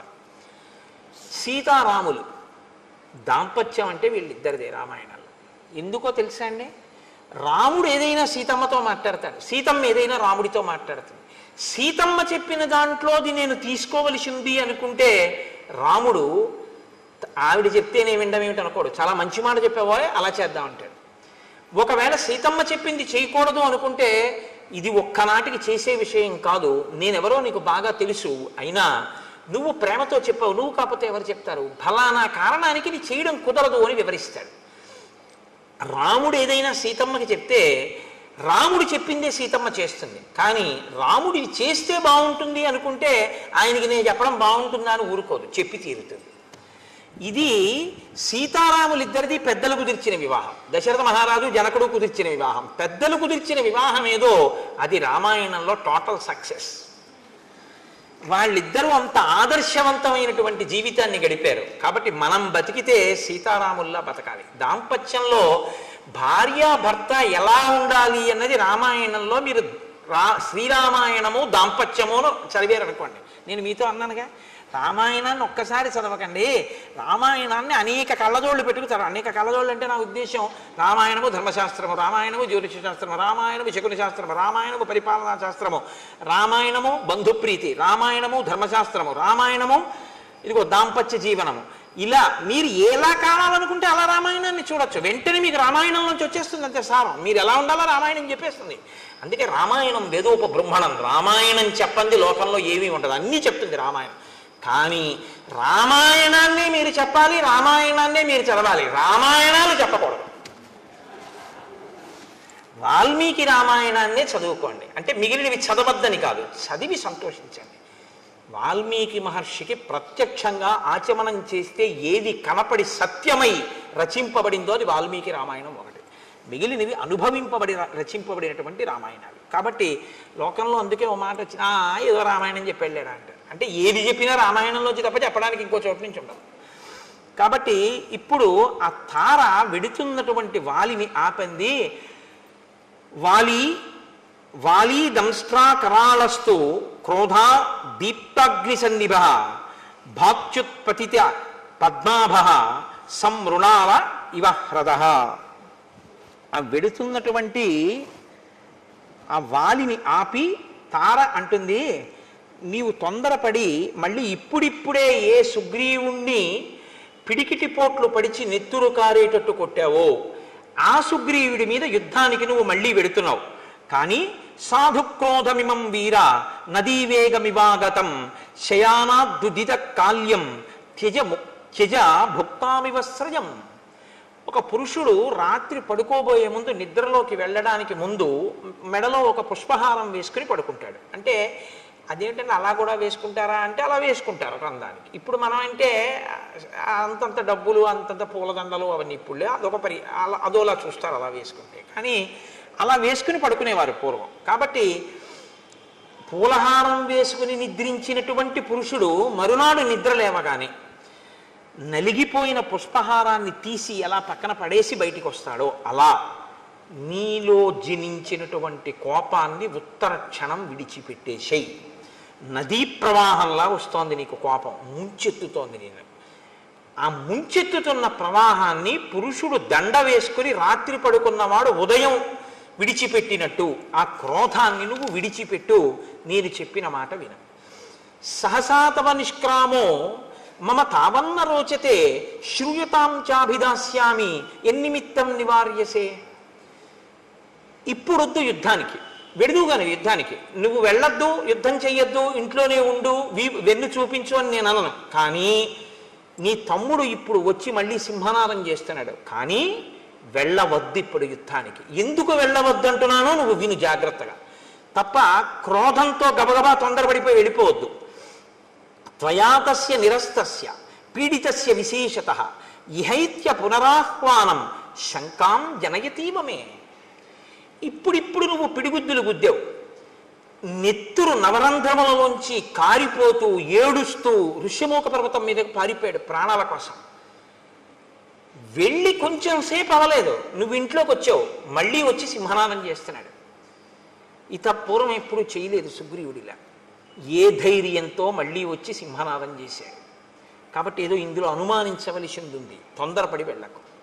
దర్పశ్చ వ్యవసాయశ్చ యాదృశస్తస్య నర్దత నినాదశ్చాపి సంరంభో నైతదల్పం హి కారణం. నువ్వు జాగ్రత్తగా అతను చేస్తున్నటువంటి సింహనాదాన్ని విను. అతనిలో ఒక ఉద్యమం కనపడుతోంది, ఏదో చాలా ఉత్సాహంగా ఉన్నాడు. ఆ ధ్వని పూర్వంలా లేదు, ఇప్పుడు ఏదో ధైర్యంతో అరుస్తున్నాడు. అతనిలో ఒక తొందర ఉంది, రా బయటికి అని, నిన్ను బయటికి రప్పించడమే పూనికతో ఉన్నాడు. ఈ మూడు కనపడుతున్నాయి ఆ నాదంలో. అంటే ఏదో తేడా ఉంది వాళ్ళ సుగ్రీవుల్లో. నా సహాయమహం మన్యే సుగ్రీవం తామిహాగతం అనష్టబ్ద సహాయశ్చ యమాశ్రిత్యైష గర్జతి. సుగ్రీవుడి వెనక ఎవరో ఉన్నారు, ఎవరో సుగ్రీవుడికి సహాయం చేయడానికి వచ్చారు. కాబట్టే సుగ్రీవుడికి అంత ధైర్యం వచ్చింది. లేకపోతే ఇంత ధైర్యంగా వచ్చి ఇప్పుడు మళ్ళీ అరవగలిగినటువంటి ప్రజ్ఞ సుగ్రీవుడికి లేదు. ప్రకృత్యా నిపుణశ్చైవ బుద్ధిమాంశ్చైవ వానరః నా పరీక్షిత వీర్యేన సుగ్రీవ సఖ్యమేష్యతి. ఎవరినో తీసుకొచ్చాడు, ఎవడైతే మాత్రం నాకేంటి, ఇప్పటి వరకు నాకు ఓటమి తెలియదు అంటావేమో. సుగ్రీవుడు ఎటువంటి వాడో తెలుసా? నాకు బాగా తెలుసు. నీ తమ్ముడు ఎవరితోనైనా స్నేహం చేసే ముందు, ఎవరినైనా నమ్మే ముందు, నీ దగ్గరికి వచ్చే ముందు, నిన్ను యుద్ధానికి పిలిచే ముందు అవతలి వారు నీతో యుద్ధం చెయ్యగలిగిన వారేనా అన్నది వాళ్ళు మాట చెప్తే నమ్మడం, పరీక్షించి చూసి వచ్చి ఉంటాడు. ఎందుకంటే సుగ్రీవుడి శీలం అటువంటిది. పరీక్షించి చూశాడు నీ తమ్ముడు, నిర్ధారించుకున్నాడు తనతో వచ్చిన స్నేహితుడెవరో నిన్ను మట్టు పెట్టగలిగిన వాడు అని నమ్మకం ఏర్పడ్డాకే వచ్చాడు. కాబట్టి తొందరపడి వెళ్ళకు. ఎంత ఖచ్చితంగా చెప్పేస్తోందండి మహాతల్లి నిజంగా. పూర్వమేవ మయా వీర శృతం కథయతో వచః అంగదస్య కుమారస్య వక్ష్యామి త్వాం హితం వచః. పూర్వం యువరాజు అయినటువంటి అంగదుడు నాతో ఒక విషయం చెప్పాడు. నేను ఇప్పుడు నీతో ఆ మాట చెప్తాను, శ్రద్ధగా విను. అంగదస్త కుమారోయం వనాంతం ఉపనిర్గతః ప్రవృత్తిస్తేన కథిత చారైరాశీ నివేదిత. ఒకనాడు అంగదుడు ఈ రాజ్యము యొక్క హద్దులు, సరిహద్దుల వరకు వెళ్ళాడు. దాటి ఋష్యమూక పర్వతం వైపుకు వెళ్ళరుగా. గూఢచారులు ఎప్పుడు అవతల దేశాల్లో తెలుసుకున్న విషయాలు ఆ సరిహద్దులు దాటి వచ్చి చెప్తూ ఉంటారు. గూఢచారులు ఒక విషయాన్ని చెప్పారు అంగదుడితోటి. ఆ అంగదుడు నాతో చెప్పాడు, అయోధ్యాధిపతే పుత్రౌ శూరౌ సమర దుర్జయౌ ఇక్ష్వాకూణాం కులే జాతౌ ప్రథితౌ రామలక్ష్మణౌ సుగ్రీవ ప్రియకామార్థం ప్రాప్తౌ తత్ర దురాసదౌ సతే భ్రాతుర్హి విఖ్యాత సహాయో రణకర్మణి రామ పరబలామర్థి యుగాంతాగ్ని నిబోధిత. అయోధ్యాధిపతి అయినటువంటి దశరథ మహారాజు గారి పెద్ద కుమారుడైనటువంటి రామచంద్రమూర్తి తన తమ్ముడైనటువంటి లక్ష్మణుడితో కలిసి అరణ్యవాసానికి వచ్చాడు. రాముడు సామాన్యమైనటువంటి వీరుడు కాడు, చాలా గొప్ప శౌర్య పరాక్రమములు ఉన్నవాడు. అటువంటి రాముడు సుగ్రీవుడితో స్నేహం చేశాడు అని గూఢచారులు మనకి వర్తమానం చెప్పారు. నివాస వృక్ష సాధూనాం ఆపన్నానాం పరాగతి ఆర్తానాం సంశ్రయశ్చైవ యశశ్చైకభాజనం. మిగిలిన విషయాలు చెప్పడంలో తార ప్రజ్ఞ గురించి మీరు ఆలోచించక్కర్లేదు. ఇది చెప్పడానికి తార ప్రజ్ఞావంతురాలు అని మీరు చెప్పవలసి. మిగిలినవి ఒక రాజు భార్యగా ఆమె తన అనుభవంతో పసిగట్టగలిగింది అని మీరు అనుకోవచ్చు. కానీ ఇది చెప్పాలంటే పూర్వపుణ్యం ఉంటే తప్ప చెప్పలేరు. గత జన్మలలో చాలా పుణ్యం చేసి ఈశ్వరుడి యొక్క అనుగ్రహం పొందిన వాళ్ళకే ఈశ్వరుడి యొక్క స్వరూపం గురించినటువంటి జ్ఞానము భాసిస్తుంది. ఆవిడ రాముడు ఎవరో పసిగట్టేసింది. అందుకే కిష్కింధకాండలో తార విరుపు అన్నాను నేను. ఈ శ్లోకాన్ని తార చెప్పకపోతే తార ఉపన్యాసం అంతా ఒకెత్తు గొప్పదే, కానీ ఈ శ్లోకం వల్ల తార జాజ్వల్యమానమైనటువంటి స్థానాన్ని పొందేసింది కిష్కింధకాండలో. నివాస వృక్ష సాధూనాం ఆపన్నానాం పరాగతి ఆర్తానాం సంశ్రయశ్చైవ యశశ్చైకభాజనం. రాముడు ఒక చెట్టు. రాముడు ఎటువంటి చెట్టు అంటే అది పూలతో పళ్ళతో నిండినటువంటి ఒక పెద్ద మహావృక్షం. రాముడు అనబడేటటువంటి చెట్టు యొక్క పాదములను ఎవరు ఆశ్రయిస్తారో వాళ్ళకి నీడనిస్తుంది. మీరు ఒకటి గమనించండి, మీకు నీడ కావాలి, చెట్టు అక్కడ ఉంది, మీరు చెట్టు కిందకి వెళ్ళాలా, చెట్టు మీ దగ్గరికి వస్తుందా? మీరు చెట్టు కిందకి వెళ్ళాలి. చెట్టు కిందకి మీరు వెళ్ళాలి తప్ప మీరు ఇక్కడ కూర్చుని ఓ చెట్టా నాకు నీడని అంటే చెట్టు నీడనివ్వదు. మీరు చెట్టు యొక్క మూలమును పాదమును ఆశ్రయించారనుకోండి, చెట్టు నీడనిచ్చేస్తుంది. మీరు దాని పాదాలు పట్టుకుంటే నీడనిస్తుంది. పాదాలు పట్టుకుని మీరు నించున్నప్పుడు మీకు నీడనిచ్చేటప్పుడు నువ్వు స్త్రీవా పురుషుడివా, చదువుకున్నవాడివా చదువుకోని వాడివా, ధనవంతుడివా పేదవాడివా, ఆచరణ ఉన్నవాడివా లేనివాడివా, ఇవన్నీ ఏమి చూడదు. నీడనివ్వడం ఆ చెట్టు యొక్క ప్రయోజనం, ఆ చెట్టు యొక్క లక్షణం అంతే. నీకన్నా ముందు సుగ్రీవుడు చేరిపోయాడు ఆ చెట్టు కింద. రాముడనేటటువంటి చెట్టు నీడలో సుగ్రీవుడు ఉన్నాడు, చెట్టు బయట ఎండలో నువ్వున్నావు. రాముణ్ణి ఆశ్రయించి సుగ్రీవుడు ఉంటే నాకేమిటి, నాకు బలం ఉందంటావేమో, అలాంటి చెట్టు లోకంలో ఇంకొకటి లేదు, అదొక్కటే చెట్టు. రాముణ్ణి ఆశ్రయించిన వాడిని నిగ్రహించడం ఇంకొకరికి చేత కాదు, నీ బలం పనికిరాదు. నీ మొదటి ఓటమి చిట్ట చివరి ఓటమి ఇదే అవుతుంది. ఎందుకంటే ఇంకొకసారి యుద్ధం చేసే అవకాశం నీకు ఉండదు. సుగ్రీవుడి మీదకి యుద్ధానికి వెళ్ళడం అంటే రాముడి మీదకి వెళ్ళడమే. ఎందుకంటే సుగ్రీవుడికి రాముడికి మైత్రి కుదిరింది, సుగ్రీవుడి ప్రాణం రాముడు పోనివ్వడు. ఆ ధైర్యమే ఆయన సింహనాదంలో వినపడుతోంది. నువ్విప్పుడు సుగ్రీవుడి మీదకి యుద్ధానికి వెళ్ళడం, రాముడి మీదకి యుద్ధానికి వెళ్ళడం, రాముణ్ణి నిగ్రహించగలిగిన శక్తి నీకు కాదు, 3 లోకములలో ఎవరికీ లేదు. కాబట్టి నా మాట విను. నివాస వృక్ష సాధూనాం ఆపన్నానాం పరాగతి ఆర్తానాం సంశ్రయశ్చైవ యశిశైక భాజన, అదొక్కటే చెట్టు. ఆర్తి కలిగిన వారు, శరణాగతి చేసిన వారు అందరూ ఆ చెట్టుని ఆశ్రయించవలసి ఉంటుంది. అది ముందు నీడనిస్తుంది, తర్వాత పువ్వులు ఇస్తుంది, పళ్ళు ఇస్తుంది, అన్నీ ఇస్తుంది. కాబట్టి ఇప్పుడు నీడనిచ్చింది, రేపు పూలు పళ్ళు అనబడేటటువంటి రాజ్యాన్ని ఇచ్చేస్తుంది, నిన్ను పడగొట్టేస్తుంది. కాబట్టి నా మాట విను, నువ్వు యుద్ధానికి వెళ్ళొద్దు. జ్ఞాన విజ్ఞాన సంపన్నో నిదేశే నిరతప్పితు ధాతూనామివ శైలేంద్రో గుణానాం అకరో మహాన్. ఆయన హిమవత్పర్వతము ధాతువులన్నింటికీ ఎలా ఒక స్థావరమో, రాముడనబడేటటువంటి వాడు గుణములన్నింటికీ నిధి.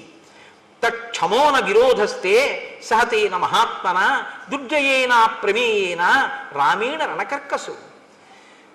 అటువంటి రాముడితో విరోధం పెట్టుకోకు. సుగ్రీవుడితో విరోధం అని నువ్వు అనుకుంటున్నావు. ఇప్పుడున్న పరిస్థితుల్లో సుగ్రీవుడితో విరోధమే రాముడితో విరోధం. కాబట్టి రాముడితో విరోధం వద్దు. శూరవక్ష్యామితే కించిత్ నచేచ్ఛామ్యభ్యసూయితుం శ్రూయతాం క్రియతాం చైవ తమ వక్ష్యామి యద్ధితం. నాకు తెలుసు ఇప్పటి వరకు ఓటమి నిరగనివాడివి కాబట్టి రాముడంత గొప్పవాడు అంటే నీకు కోపం వస్తుంది, ఇంకోళ్ళని పొగడడం నీకు ఇష్టం ఉండదు. కానీ నా మీద కోపగించకుండా నేను చెప్పింది విను. నేను మీతో మనవి చేసింది ఇది. అన్నీ వింటాడు, చక్కగా వింటాడు. భార్య చెప్తే వద్దనండవు, అన్నీ వింటాడు, తను చేసేదే చేస్తాడు. అందుకే చచ్చిపోయాడు. నేను ఈ మాట ఎందుకంటున్నానో తెలుసా అండి? భార్య మంత్రి, ఆవిడకన్నా నీ ఆనందాన్ని నీ అభ్యున్నతిని కోరుకునే వాళ్ళు ఉండరు. కాబట్టి ఆవిడ మాట వినవలసి ఉంటుంది కొన్నిసార్లు. కానీ ఆవిడ తప్పు చెప్తోందన్నప్పుడు దిద్దే అధికారం పురుషుడికి ఎప్పుడు ఉంటుంది. దిద్దాలి కూడా భర్త, కేవలం అనుసరించకూడదు. మంచి స్వీకరించాలి, చెడుని వద్దు అలా మనం చేయకూడదు, అలా వద్దని చెప్పగలగాలి. అది అనడు ఇది అనడు, అన్నీ వింటాడు, యుద్ధానికి ఎడతాడు. అది వాలితో వచ్చిన పెద్ద చిక్కు. కాబట్టి ఇప్పుడు ఆవిడంది యవ్వరాజ్యేన సుగ్రీవం తూర్ణం సార్థభిషేయచ విగ్రహం మా కృధా వీర భ్రాత్ర రాజన్ బలీయస. ఎందుకయ్యా సుగ్రీవుడితో నీకు వైరం? నీ తోడ పుట్టినవాడయా, ఒక ప్రమిదలో వెలుగుతున్నటువంటి 2 జ్యోతులు మీ ఇద్దరు. ఆయన ఏం తప్పు చేశాడు నువ్వు అసలు రాజ్యం నుంచి? ఉత్సర్జురు వైరముత్సృజ్య దూరత. నువ్వు చక్కగా సుగ్రీవుడితో స్నేహం చేసి రాముడితో స్నేహం చేసి వాళ్ళిద్దరితో ప్రీతిపాత్రంగా ప్రవర్తించడం మొదలుపెట్టు, నువ్వు మరింత బలపడిపోతావు. లాలనీయోహితే భ్రాత యవీయానేషవానరా తత్రవా సన్నిహస్తోవా సర్వదా బంధురేవతే. నీ తమ్ముడే అతను, నీ చేత లాలింపబడడానికి యోగ్యుడు, అతని మీద కోపం పెట్టుకుంటానంట ఏమిటి? కోపం పెట్టుకోకు. ఇక్కడ ఉండని, అరణ్యంలో ఉండని, సుగ్రీవుడు నీకు తమ్ముడు అంతే, ఈ జన్మకంతే ఇంకా మీ బంధం. అటువంటి తమ్ముడిని ఎందుకు దూరం చేసుకుంటావు? పిలిచి యవరాజ్య పట్టాభిషేకం చేయి. నహితేన సమం బంధుం భువి పశ్యామి కంచన దానమానాది సత్కారై కురుష్వ ప్రత్యనంతరం. నాకు తెలుసున్నంత వరకు వాలి సుగ్రీవుడి వంటి బంధువు నీకు ఈ లోకంలో లేడు. తమ్ముడు నీ ఎందంత ప్రీతి ఉన్నవాడు, నీ సేవకుడుగా బతికేటటువంటి వాడు. ఎందుకు దూరం చేసుకుని అతన్ని చంపుతానంటావు, అతని మీదకి యుద్ధానికి ఎడతానంటావు? వెళ్ళకు. హాయిగా పిలిచి అంతఃపురంలో కూర్చోబెట్టి అతనికి కావలసినటువంటివన్నీ సమకూర్చు, సంతోషపడిపోయి నీ దగ్గర చేతులు కట్టుకుని వంగి నమస్కరిస్తూ నీ వెంట ఉంటాడు. వైరమే తత్సముత్సృజ్య తమ పార్శ్వే సతిష్టతు సుగ్రీవో విపులగ్రీవ తమ బంధు సదామత. నీకు కుడి భుజం ఎలా ఉంటుందో బలంలో, సుగ్రీవుడు నీకు పక్కనుంటే అంత బలంగా ఉంటుంది. అందుకని ఆయన్ని మించిన వాడు లేడు. కాబట్టి సుగ్రీవుడితో స్నేహం చేయి. భ్రాతు సౌహృదమాలంబ నాణ్యా గతిరిహాస్థితే. నువ్వు సుహృద్భావాన్ని నీ తమ్ముడి యందు చూపించావా? నా మాట విను. సాధువాక్యం కృష్వమే. నీ చెప్పినటువంటి మంచి మాట నువ్వు చెయ్యి. నేను చెప్పినటువంటి హితవచనములను కానీ నువ్వు తప్పకుండా ఆచరిస్తే, యుద్ధం చెయ్యకుండా రాముడితో సుగ్రీవుడితో స్నేహం చేస్తే 10 కాలాలు సంతోషంగా మనం జీవించగలం. ప్రసీద పద్యం శృణుజల్పితం హిమే నరోషమేవాను విధాతుమర్హసి క్షమోహితే కోసలరాజసూనున నిగ్రహ శక్ర సమాన తేజస. ఇంద్రుడితో సమానమైనటువంటి రాముని తేజస్సుని నిగ్రహించడానికి నువ్వు సరిపోవు. ఆ రాముడు సుగ్రీవుడి వెనక ఉన్నాడు. స్పష్టంగా చెప్తున్నాను, నా మాట నమ్ము. యుద్ధానికి వెళ్ళకు. సుగ్రీవుణ్ణే లోపలికి పిలిచి అవరాజ్యమి. పరమ సంతోషంగా మీ అందరూ హాయిగా ఉంటారు. నా మాట విని నేను చెప్పిన మాట ఆచరిస్తే నేను ఎంతో సంతోషిస్తాను అని తార వాలితో చెప్పింది. వాలి ఏం చేస్తాడో రేపు చూద్దాం. ఎందుకంటే వాలి ఏం చేస్తాడో మొదలుపెట్టామనుకోండి అమంగళం వైపుకి పెడుతుంది, మరణం వైపుకి తీసుకెళ్ళవలసి ఉంటుంది. అందుకని ఇవాళ భార్య ప్రీతిగా చెప్పింది, రేపు ఏం చేస్తాడో చూద్దామన్న మంగళకర ఘట్టం దగ్గర ఆపే ప్రయత్నాన్ని చేస్తాను. ఇవాళ రోజు మనం రామనామం కదా చెప్తున్నాం. ఇవాళ రామనామ స్థానంలో ఒక ప్రత్యేక కార్యక్రమం ఒకటి మీరు కొద్దిసేపు అవధరించండి. లోకంలో ఒక మర్యాద ఒకటి ఉంది. ఏమిటా మర్యాద అంటే, ఏదైనా చేస్తున్నటువంటి క్రతువు కానీ, చేస్తున్నటువంటి జరుగుతున్న ఒక సభ కానీ పూర్ణంగా పవిత్రం అయిపోయింది, భగవంతుడు పరిపూర్ణంగా ఆశీర్వదించాడు, చాలా సంతోషించాడని గుర్తు ఏమిటో తెలుసా అండి? పంచశిఖలు పెట్టుకుని దీక్షావస్త్రంతో ఉన్నటువంటి వటువు సభాప్రవేశం చేయడం. అందుకే బలిచక్రవర్తి అంతటి వాడు వటువు సభలోకి వస్తుంటే, వడుగా ఎవ్వరివాడ వెవ్వడవు సంవాస స్థలం వెయ్యది ఎడకున్ నీ వరుదించుటన్ సఫలమయ్యన్ వంశమున్ జన్మమున్ కడు ధన్యాత్ముడనైతే ఈ మఖము యోగ్యం వయ్యే సుహృతంబులయ్య శిఖులున్ కళ్యాణమి కాలమున్ అంటాడు. ఒక కార్యం భగవదనుగ్రహాన్ని పొందింది అని గుర్తేమిటో తెలుసా అండి? సభలోకి వటు వచ్చి కూర్చుంటాడు. నేను మీకు ప్రమాణం చూపిస్తున్నాను, నా సొంతంగా చెప్పేశాను అనుకుంటున్నారేమో. వడుగా ఎవ్వరివాడ వెవ్వడవు, ఆ ప్రశ్న మనం అడగక్కర్లేదు, తెలుసు. సంవాస స్థలం వెయ్యది ఈ ఎడకున్ నీ వరుదించుటన్ సఫలమయ్యన్ వంశమున్ జన్మమున్. సఫలమైపోయింది మన వంశం జన్మాను ఆయన రావడం వల్ల. వటు అంత గొప్పవాడు, ఉపనయనం చేసుకున్నవాడు. కడు ధన్యాత్ముడనైతి ఈ మఖము యోగ్యం వయ్యే సుహృతంబులయ్య శిఖులున్ కళ్యాణమి కాలమున్. పట్టాభిషేకం రాబోతోంది కదా. కాబట్టి వటువా, నువ్వు ఒక్కసారి చక్కగా లేచి వచ్చి ఈ వేదిక మీద కూర్చో. దా, మొన్ననే ఉపనయనం చేసుకుని గుంటూరులో సంపూర్ణ శ్రీరామాయణ ప్రవచనాలు జరుగుతున్నాయని, అంత రామాయణ ప్రవచనం జరుగుతున్నటువంటి శృంగేరి శారదాపీఠ ప్రాంగణంలో వెళ్ళి కూర్చుని నేను ఒక్కసారి రామాయణం ఒక ఉపన్యాసం విని వస్తాను అని వాడు నిన్నగాక మొన్న 2 రోజులైంది వాడు సంధ్యావందనం చేసుకుని కూర్చో. వీడు నాకు శిష్య సమానుడే, అందుకని ఏకవచన ప్రయోగం నేను చెయ్యొచ్చు. వీడు ఎంత ధారణ చేశాడంటే, ఎంత చక్కగా సంధ్యావందనం గాయత్రి చేసుకుంటున్నాడంటే, ఏదో పేరుకి ఉపనయనం చేసుకుని ఒంటి మీద యజ్ఞోపవీతం వేసుకుని 20 ఏళ్ళైనా కూడా ఇంకా సంధ్యావందనంలో కనీసం గాయత్రి ధ్యాన శ్లోకం కూడా రాని వాళ్ళు వీడిని చూసి సిగ్గుపడాలి అని చెప్పడానికి నేనేం మొహమాట పట్టలేదు. వాడు 2 రోజులైందేమో సంధ్యావందనం చేసి. వాడు ఎంత చక్కగా గాయత్రి చేస్తున్నాడంటే, వాడు నా దగ్గరకు వచ్చి కూర్చుని ఇవ్వాల వాడు గాయత్రి మంత్రం గురించి కొన్ని విషయాలు తెలుసుకుని నా ఆశీర్వచనం పొందాలి అని వాడు ప్రత్యేకం హైదరాబాద్ నుంచి వచ్చి వాడు ఇవాళ ఇక్కడ రామాయణం వింటాను అని ఇంత వైదికంగా వచ్చి కూర్చుని రామాయణ ప్రసంగం విన్నాడు. నీ రాక చేతనాన రామచంద్రమూర్తి యొక్క అనుగ్రహం పరిపూర్ణంగా లభించినట్టు. వటు వస్తే గౌరవించాలి మనం. కాబట్టి శృంగగిరి పీఠం కాబట్టి అందున ఒక వటువు సన్యాసి ఇద్దరిని తప్పకుండా గౌరవించవలసిన బాధ్యత పీఠం మీద ఉంటాయి. వటువుకి ఏవి పడితే అవి ఇవ్వకూడదు. వటువుకి ఇస్తే గొడుగో జన్నిదమో కమండలయో నాకున్ ముంజియో దండమో వడుగైనెక్కడ కరుల్ వామాక్షుల అశ్వమ్ములెక్కడ నిత్యోచిత కర్మమెక్కడ మదాకాంక్షితంబైన 3 అడుగుల మేర త్రోవకిచ్చుటదే బ్రహ్మాండము నా పాలికి. కాబట్టి నీకో యజ్ఞోపవీతం మొదలైనవి బ్రహ్మచారికి ఏమి ఇవ్వాలో అది శృంగగిరి పీఠం తరపున ఇస్తారు. ఏనన్నా ఆచమనం చేయడానికి, అర్ఘ్యం ఇవ్వడానికి పాత్ర అవి. ఏది పీఠం తరపున బహూకరించండి. చక్కగా ఎంత గొప్ప సన్నివేశం అండి ఇవాళ, మీ అందరూ చూసి సంతోషించారు.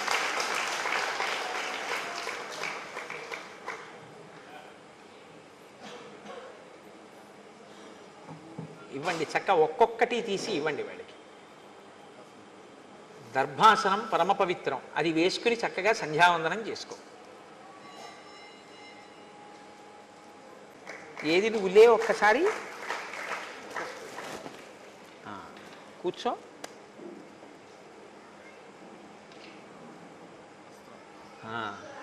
అరుణాంశకోత్తరీయంబుతోడ సరిలేనిరా కట్టు జరువాముల కట్టు బెడగారు నీర్కావి పింజతోడ ధవళ ధవళములకు జన్నిదములతోడ కాశికాముద్రయుడిన యుంగరంబుతోడ శాంతరసముప్పు బ్రహ్మ తేజంబుతోడ ప్రవరుడయ్యవి ఎచ్చర ప్రవరుడపుడు అంటాడు అలసాని పెద్దనగారు.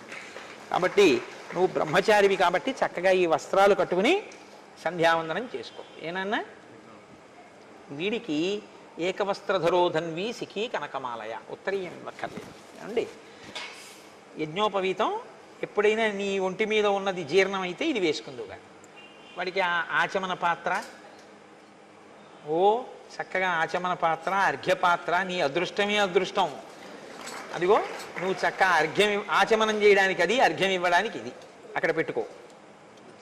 ఒక విభూతి ఉండ నువ్వు విభూతి ధారణ చేయడానికి పళ్ళెంలో పెట్టుకో. ఆ మాల కళ్ళకు అద్దుకుని మెళ్ళలో వేసుకో. అయితే ఇలా అయ్యి నేను వేసేస్తాను. విసరండి ఒకసారి, వటువు కదా ఒకసారి విసరండి, విసరండి. ఇప్పుడు వాడికి ఇవ్వండి, అది దగ్గర పెట్టుకో. వాడికి ఒకసారి ఆ గొడుగు పట్టండి. నువ్వు వేదిక దిగిపోయేటప్పుడు ఈ గొడుగు పట్టుకుని వెళ్ళు. ఏమ్మా వాడికి ఆ గొడుగు పట్టండి, ఛత్రం ఇలా పట్టండి మంచి. అది ఇప్పుడు అక్కడ పెట్టేసి. ఒక వటువు వచ్చాడు కదా, పీఠం తరపున సత్కరింపబడ్డాడు. ఉత్తినే వెళ్ళిపోకూడదు వటువు. వటువు ఆశీర్వచనం చెయ్యాలి. వటువుకి ఆ అధికారం ఉంటుంది. అందుకే కదా స్వస్తి జగత్రీ భువన శాసన కర్తకు హాసమాత్ర విద్ధిస్త నిలింప భర్తకు సుధారాపద వ్యవహర్తకున్ మునీంద్రస్తుత మంగళాధ్వర విధాన వ్యవహర్తకు దానవ లోకభర్తకున్ అని వామనమూర్తి బలిచక్రవర్తికి ఆశీర్వచనం చేశారు. కాబట్టి ఇప్పుడు ఈ వటువు కూడా మనందరినీ ఆశీర్వచనం చేస్తాడు. ఎలా ఆశీర్వచనం చేస్తాడు? ఇతను ఎలా చేస్తాడంటే గోవిందనామాలు చెప్తాడు మనందరికీ. ఆ గోవింద నామం చేత సభకంతటికి ఆశీర్వచనాన్ని కృప చేస్తాడు. వీడికి సహకరించడానికి వాళ్ళ బాల కూడా వచ్చింది. శారదాపీఠం కదా, బాల వస్తే అమ్మవారిని నడిచొచ్చినట్టే. కాబట్టి ఆ బాలాస్వరూపం కూడా వచ్చి కూర్చుని గోవిందనామాలు చెప్తుంది.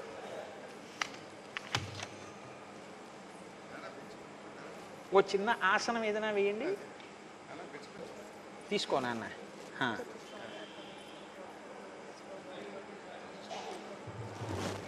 ఋషయ ప్రవరాన్విత కౌండిన్యసగోత్ర ఆపస్తంభసూత్ర కృష్ణ యజుశాఖాధ్యాయి సూర్యవంశీ శర్మ అహంభో అభివాదయే.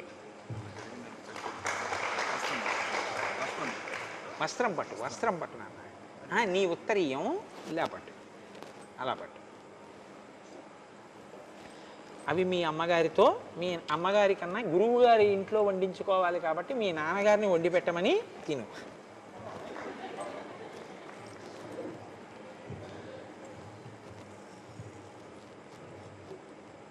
ఇది నేను బిగించేశాను, అది మీరు బిగించండి ఆ పాప దగ్గరే.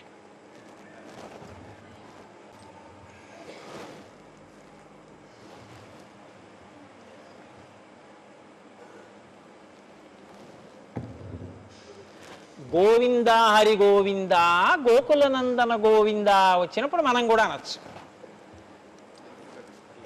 ప్రారంభం చేయనన్న.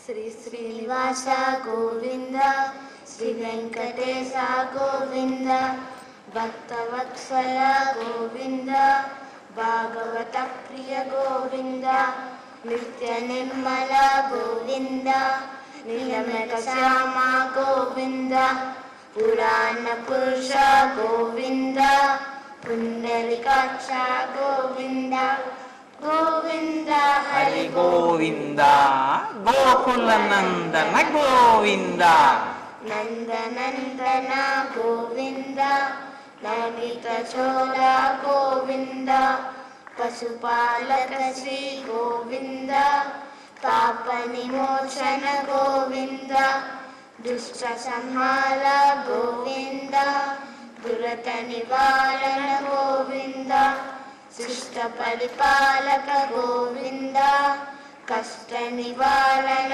గోవింద గోవింద హరి గోవింద గోకుల నందన గోవింద వజ్రమకుటధర గోవింద వరాహమూర్తి గోవింద గోపీజనుల గోవింద గోవర్ధనోద్ధార గోవింద దశరథనందన గోవింద దశముఖమర్దన గోవింద పక్షివాహన గోవింద పాండవ ప్రియ గోవింద గోవింద హరి గోవింద గోకుల నందన గోవింద మత్స్యకూర్మ గోవింద మధుసూదన హరి గోవింద వరాహ నరసింహ గోవింద వానర గురుగ్రామ గోవింద బౌద్ధ కల్కిధర గోవింద బలరామానుజ గోవింద ధేనుగాన ప్రియ గోవింద వెంకటరమణ గోవింద గోవింద హరి గోవింద గోకుల నందన గోవింద సీతానాయక గోవింద సీత పరిపాలక గోవింద దరిద్ర జన పోషక గోవింద ధర్మ సంస్థాపక గోవింద అనాథ రక్షక గోవింద ఆపద్బాంధవ గోవింద శరణాగత వత్సల గోవింద కరుణాసాగర గోవింద గోవింద హరి గోవింద గోకుల నందన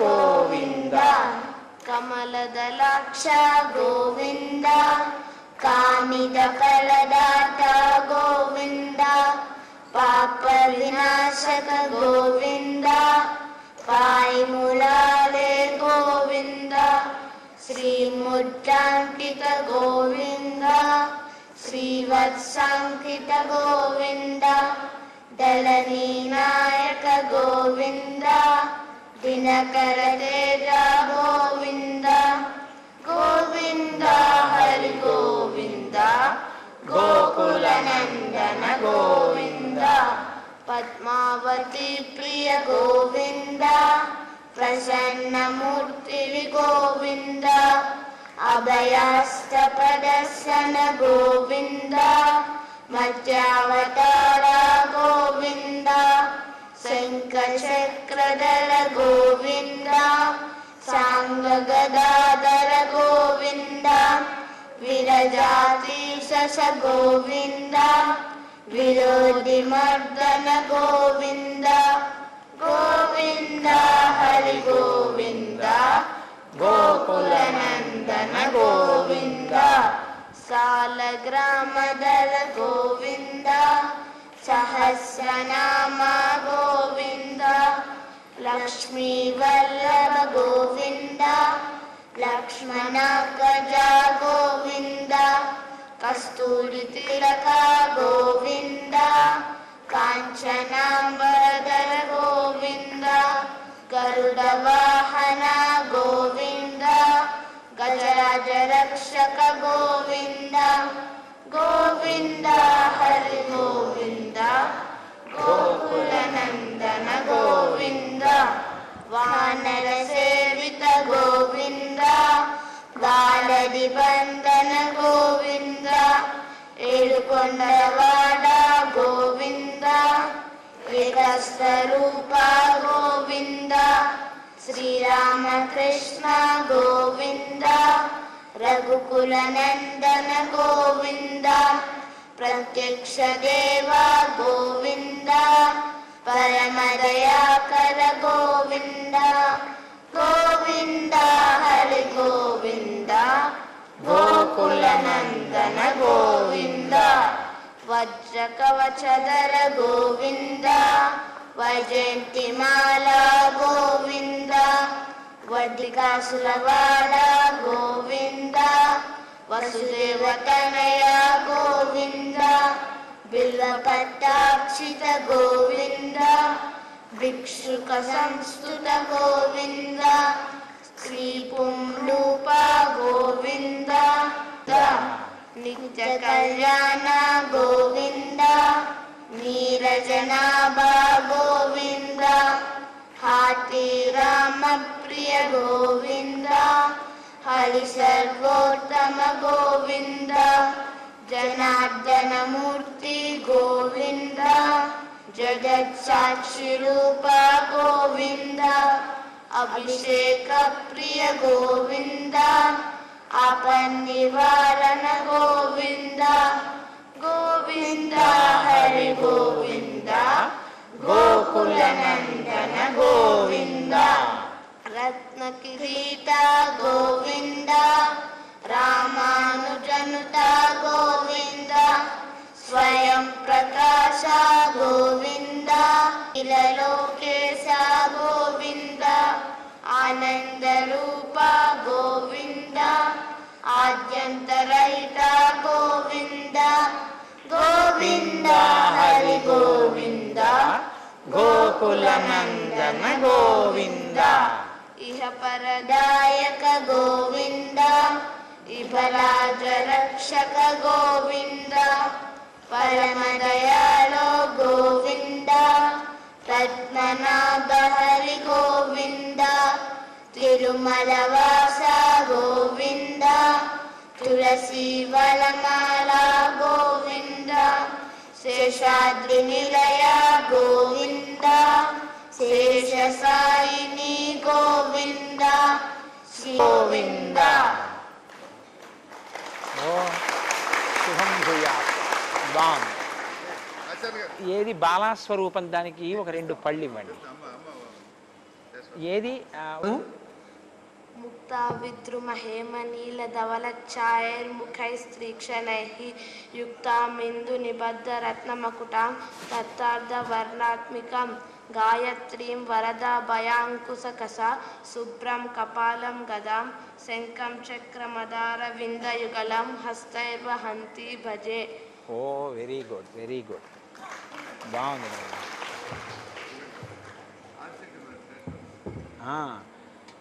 భవతి జాయమానోన్నాంకే దుర్షామేత్యగ్రే భాగం దేవేభ్యో విదదాధ్యాయన్ ప్రచంద్రమా స్థిరతి దీర్ఘమాయుః.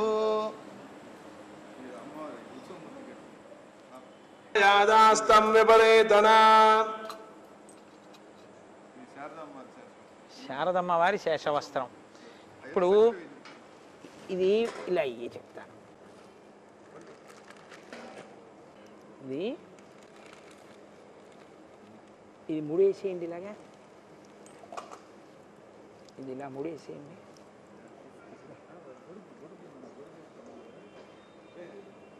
ఇచ్చేస్తారా? గొడుగు వేసుకో. ఇది ఎడం చేత్తో పట్టుకో, మూట వేసుకుని చక్కగా మెల్లగా దిగి వెళ్ళు. వాడికి జాగ్రత్తగా చేయి పట్టుకుని సహకరించండి గోపాలకృష్ణ గారు. మంగళాశాసనపరైః మదాచార్య పురోగమైః సర్వైశ్చ పూర్వైరాచార్యైః సత్కృతాయాస్తు మంగళం. మంగళం కోసలేంద్రాయ మహనీయ గుణాత్మనే చక్రవర్తి తనూజాయ సర్వభౌమాయ మంగళం. ఉమాకాంతాయ కాంతాయ కామితార్థప్రదాయినే శ్రీగిరీశాయ దేవాయ మల్లినాథాయ మంగళం. కరచరణకృతం వా కర్మవాక్కాయజం వా శ్రవణనైనజం వా మానసం వాపరాధం విహితమవిహితం వా అరుణాబ్ధే శ్రీమహాదేవ శంభో. సర్వం శ్రీ ఉమామహేశ్వర పరబ్రహ్మార్పణమస్తు.